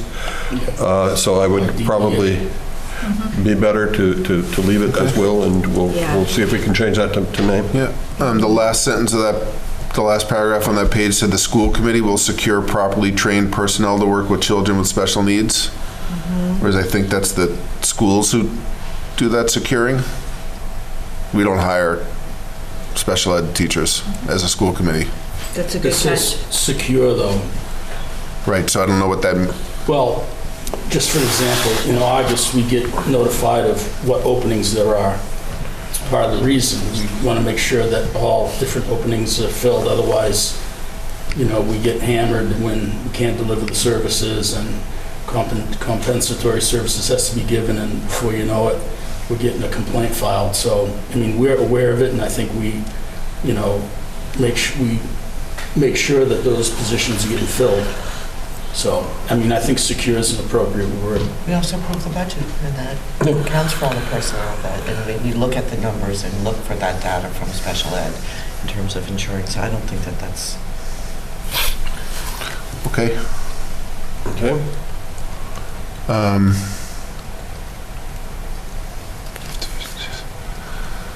I had some questions about homeschooling, but I'm sure they're just questions. I'm not too concerned about this. I do want to go down to summer schools, which is page 25, section IHCA. Yes. Let me get there on this. Summer school. So it says to attend summer school, students must have the approval of their classroom teacher and/or special subject teachers. Yep. So it's the classroom teacher that makes that call whether they can go to summer school?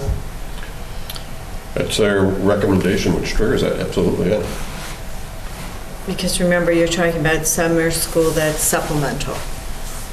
I'm saying, so, but classroom teachers are the ones who make that call. Like I've heard department chairs or building administrators, I've never heard of a classroom teacher saying you can't go to summer school to make up this class.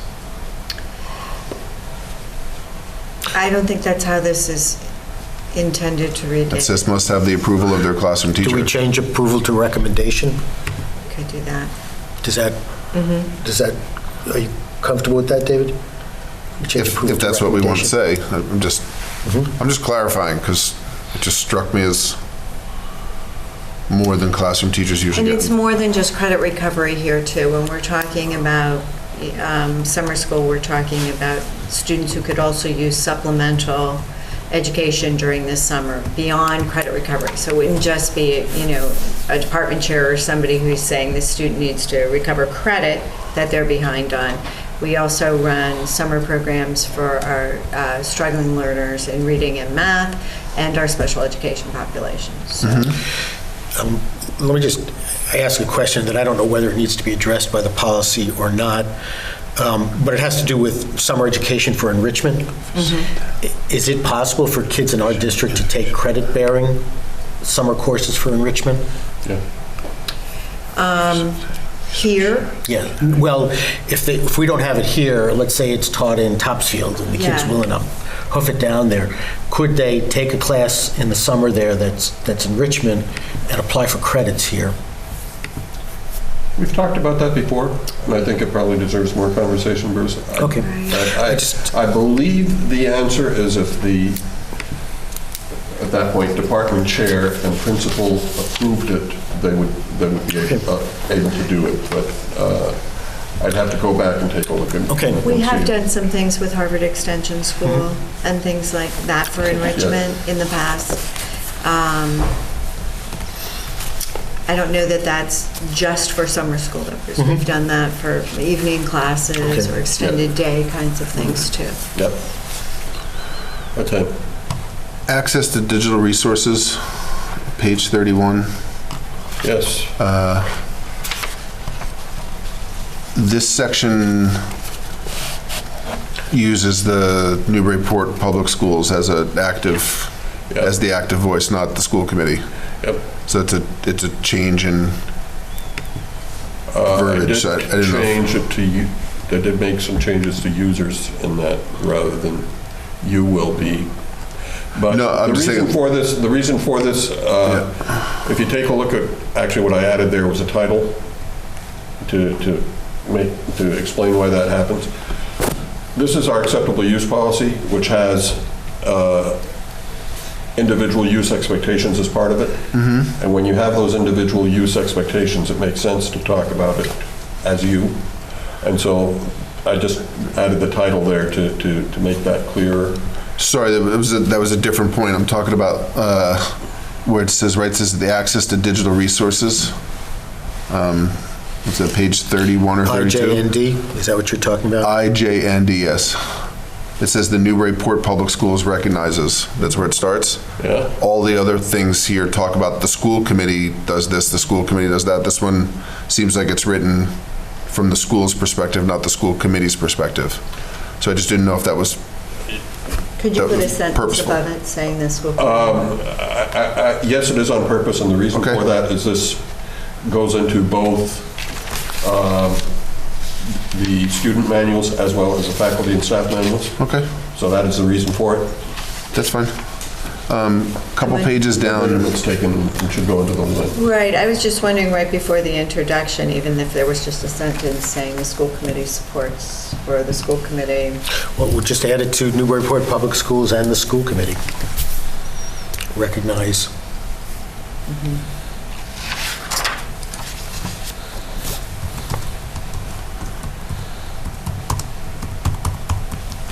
I can't find it here.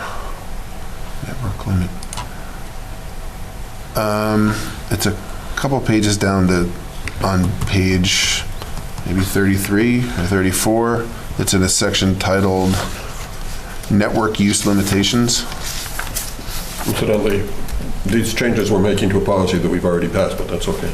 Okay, but it just says here, and this was really kind of just a question, it says, limited to streaming music or videos for non-educational purpose, sending chain letters, spending, playing online games, or otherwise creating unnecessary loads on the network. I just didn't know what spending was. Buying, Well, basically buying stuff. buying Amazon. stuff. Buying stuff. online. Okay. Shopping, got it. purchasing. Anything that involves money. And then there's the second person thing, which you talked about, which is fine.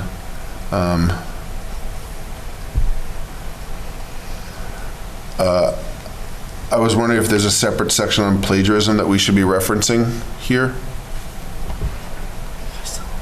There is in the student handbook, and I Okay. believe we have, well, we don't have the cross-ref on that. So just I'll something- add a cross-ref to that. Thank you. This stuff I think was all personal information of themselves and others, all that stuff did, thank you.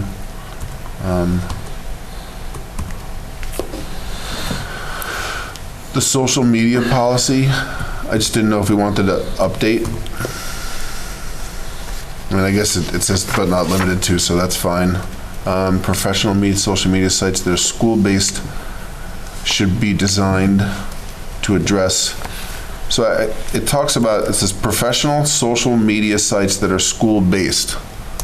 And I didn't know, do we have? Facebook pages? Professional, Or even teacher blogs and stuff, right? Teacher blogs. Oh, okay, that's what they meant, got it. No photograph with the teacher's permission. Teachers will determine how to best to come with.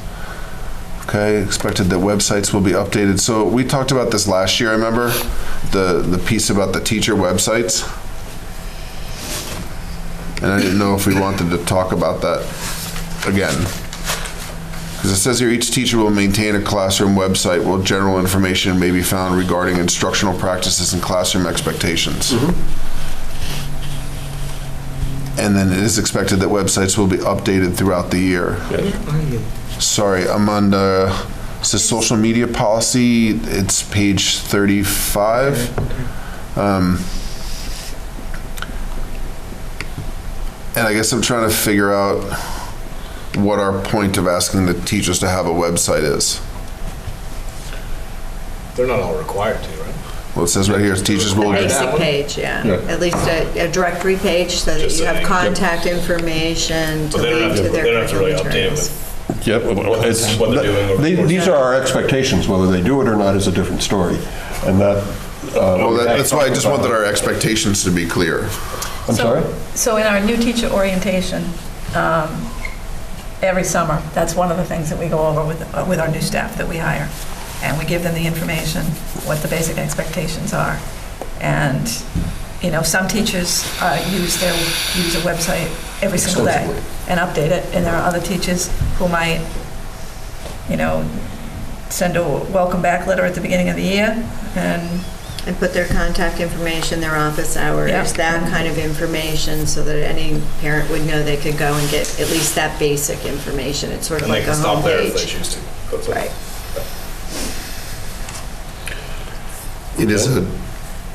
It is a dramatic discrepancy in experience between the two. Yeah. And I don't know The way if- we change that experience, I would hope, is by making it clear in our policy that these are our expectations. When I say between the two, I mean the one that we have that follows the policy expectation and the one that's actually concerned about communicating with parents. Remember too, that these policies haven't been approved yet, so these haven't been reviewed with, like. This one has been approved.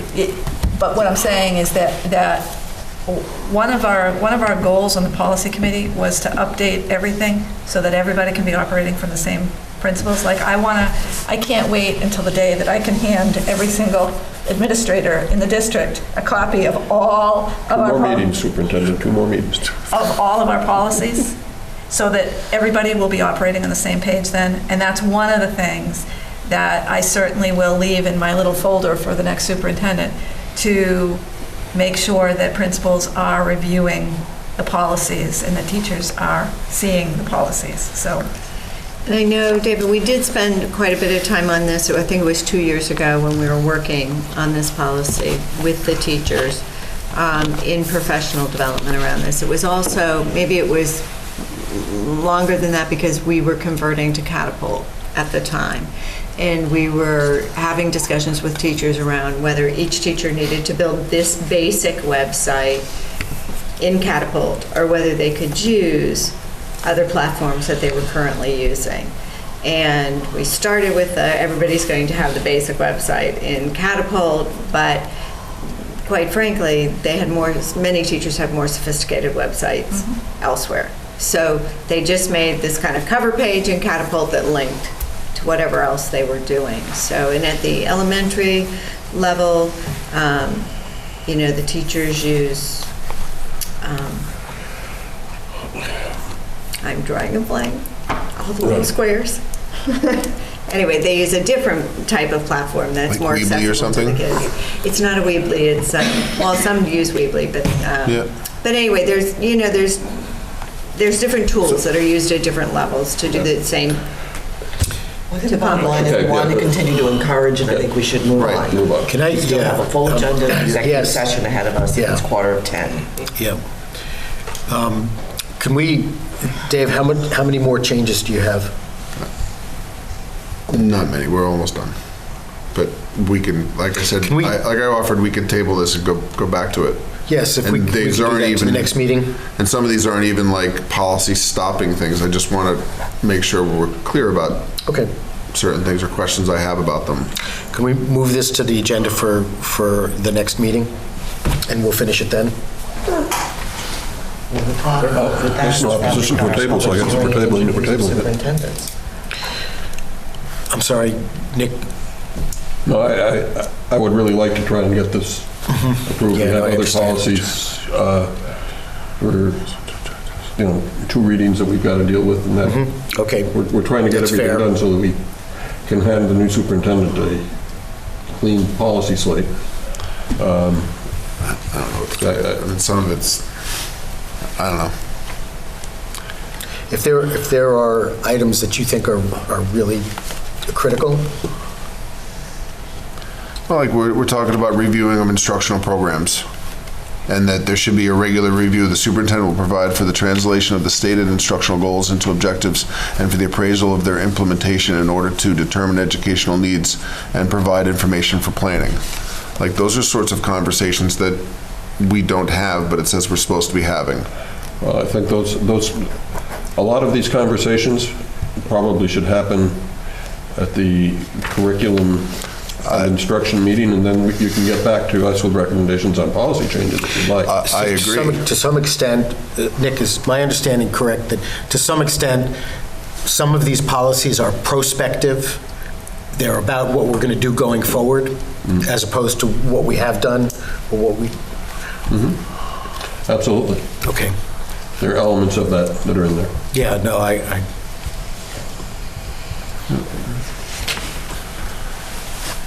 Let's leave it. Okay. That's fine. We could vote on it too. Okay. What do we do? What would you like us to do? Do we move to accept the changes? I have accepted each change as we've made them. Terrific. So we don't need to do anything. No, just a final vote on it to approve. Final vote on the motion. Do I have, is there a motion made? Yes. Yes. Nick made it and May seconded it. Okay. Any further discussion? All those in favor of accepting? Aye. Opposed? Opposed. Okay. 6 ayes, 1 opposed. My apologies. The next item on the agenda is a pretty quick request. Before you run, I do have another set of policies which I sent to you today.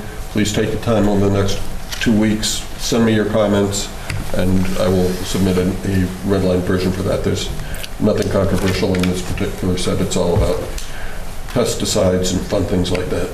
Okay. We have a request for recognition of a student organization.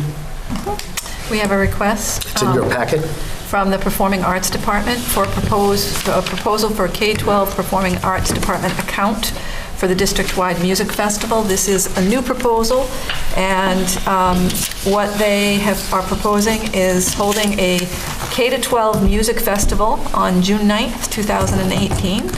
And the K-12 Performing Arts team will host an annual music festival on the Newburyport waterfront. We need a student activities account to support this effort, sponsor donations, T-shirts, and criteria for membership in the organization. All students are invited to perform. All performing arts staff will be supervising the entire music festival. So they came and met with me and with Angela last summer, actually, for the first time, and brought a series of ideas to us. And this was one of them, so they would like to, and I know they spoke to the mayor as well, and they certainly have my support. So it is really recognizing the Performing Arts Department and allowing Nancy to create an account for them. Do we have a motion? So moved. Second. Discussion? Seems like a terrific idea. Awesome. We'll move to the vote. All those in favor? Aye. Opposed? None? Unanimously passed. Superintendent's report. Okay, so I really just want to talk, I want to take just a couple of minutes. I've already sent out emails to all of you. We have hired a new high school principal. We had two, let me just back We've hired two. Well, I'll explain that. We last week did site visits to Salem and to Belmont. Our two finalists were Dan Richards and Andrew Wolf. Lynn Cody, Brandon Sturma, Angela Bick, Nicole O'Connor, who is a parent, and Mike Testa accompanied me on both site visits. We came back from the site visits. I had feedback, and we had gone from 33 candidates down to 8 that we interviewed. Then we went to 4. We interviewed 4 for a second round and came up with our 2 finalists. We came back from the second site visit. I had feedback from the members that went with me. I had some references to check on both candidates, and offered the position to Andrew Wolf last Thursday evening. On Friday, he signed a contract, so he is on board. I spoke with him again today, and we are going to Andrew will be coming and spending some time in the district, and he and I will have an agreement that when his replacement is hired in Salem, he will be able to go back and help train the person that replaces him. So we'll do a little bit of a trade-off. He'll do some days here that we think are important for him. Unfortunately, one of the things that happened is that with Dan Richards, Dan is candidating some other places, and a newspaper reporter erroneously reported, when they found out that Newburyport had been to do a site visit, erroneously reported in the press that he had been hired in Newburyport. And so I spoke with Dan today. He was, of course, as you can imagine, mortified by this. So that's the story. So there is an article that's floating about out there which says that Dan has been hired as the principal in Newburyport, and I had a conversation with him on Friday as well. Andrew is available to come to either the next school committee meeting to meet everyone and to chat with you a little bit, or to come on March 5th. March 5th would be much better. Because of the budget hearing. And we'd be interviewing the superintendents. Right. So that's not a good time Okay. for them to come. Okay. March 5th it will be. Questions on any of that? I sent you resumes, so you have those. Yeah. I think He looks like an exciting choice. we're very excited. The staff was very, very excited, and I'm going to tell you a quote. One of the kids, there were probably 12 or 15 students who were sitting around the table, and Angela asked the question, said, "What did you guys think when you heard that Mr. Wolf might be leaving?" And one of the kids looked at all of us and said, "I'm really glad that you saw the potential in him that he sees in me," which I thought was a pretty profound statement from a student. Terrific. That article has since been edited. Belmont, whatever that website is, little editor's note saying he's leaving here, but no, he's not going to Newburyport. Oh. Well, that's good. Slight redaction. Good catch, Brian. That was the funniest thing. He's like, check this out. I was like, that's not real. We're hiring 2 principals. Big school. You showed up the first day. Do you have anything additional for us, Susan? No, I'm going to hold, no, it's late. Okay. I'm going to hold off. Assistant Superintendent's report. And I'll hold off too. I'll give you an update on the PLCs next time we have time. It sounds like your next meeting's going to be pretty full too. Subcommittee reports. Curriculum met, we had a great conversation centered around K-12 writing. So that was good. Excellent. I'll give a quick finance. We went over some transfers, largely, the largest transfers were from summer program to transportation in response to sped transportation, tech supplies to contracted services as a shift in budget funds, unemployment to MIIA to deal with an increase in insurance costs, and also we had some money go from transportation to meat fees because of the costs of athletic meat fees. Substitute line has been up. There's a large number of staff on leave. And January 12th marked the first paperless payroll for the district. And superintendent's working on getting recommendations for FY19 budget from the leadership team. And that was it. Terrific. Joint Ed met today. We had a conversation about, initially we started talking about the elevator and the roof, and then it became a larger conversation about sort of this process where we go to the city council for money and then we go out to bid and have to go back to them for more money.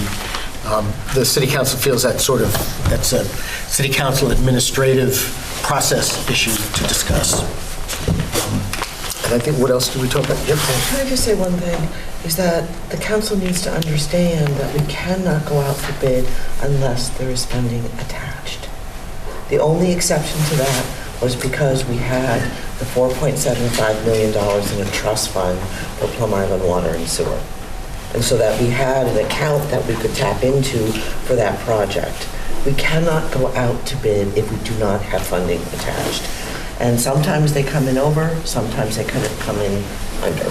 So you do your best shot in terms of your projections, but this is somehow a difficult issue for the council too. Well, we had a good discussion about it. We agreed that it's not anything the school committee deals with. The city council, you have to deal with it. All the time. Yeah. And was there anything else that we covered? No, that was pretty much it. We talked a little bit about our budget process, how we sort of generate a budget, which was helpful for them. And they are looking, what was it that they were looking for? Accounting of charter schools? Accounting of the charter schools. A spreadsheet that David mentioned that we're supposed to receive. I've never heard of it, we've never received it. But it's important to know that the House 1 budget came out, governor's budget, and the cherry sheet is posted online. It's part of my update too, if you pull up my blog from the city council last week. And last year we ended up with a net local aid of minus 6.2%. This year we have 0.01% increase. Growth. And the reason for the fact that we're not getting, increases in our local aid is because there's an increase in 7.1% in the charter school assessment. So that's. Is there a way for you to explain that, not here and now, but at some point? Thank you. I would love to understand. We're also going to try to, were you aware of share with you this anything I can find. breakout of how students in the charter school are being billed? I'm not sure about that. I was told by somebody at the state school committee that, whereas I was always under the impression, and I thought we've always been under the impression that charter school students get funded as a per pupil average, that I was told that that is not the case, that they are disaggregated by subgroups, and we pay accordingly, so that we would pay less for a gen ed student who goes to a charter school than an ELL student, for example. Well, that would be rather discriminatory, so I would be horrified if that were true. That, Never heard that. Well, we're going to try to find it out, I was unaware that there was a joint ed meeting tonight. I was not included on any of the emails, so I spoke to Now you know how I feel. I spoke to Mr. Junta tonight and said to him, you need to, and he said, oh, he said, I didn't include you, did I? Yep. And I said, no, you didn't. So I didn't. Sorry. Your presence was missed. And I just very quickly will tell you that the CREST board that I serve on is looking at purchasing the building, one of the buildings in Methuen, and leasing another building, so they're looking at being able to consolidate on a campus the services they're providing. And I'll have more information about that over the coming months. We are about done with the meeting. We are having an executive session. Can I have a motion that the school committee will go into executive session and will not be returning so moved. For the purposes of? for the purposes of contract negotiation? So moved. Second. Second. Any conversation? No? Mrs. Kennedy, can we have a roll call vote on that? Oh, yes, absolutely.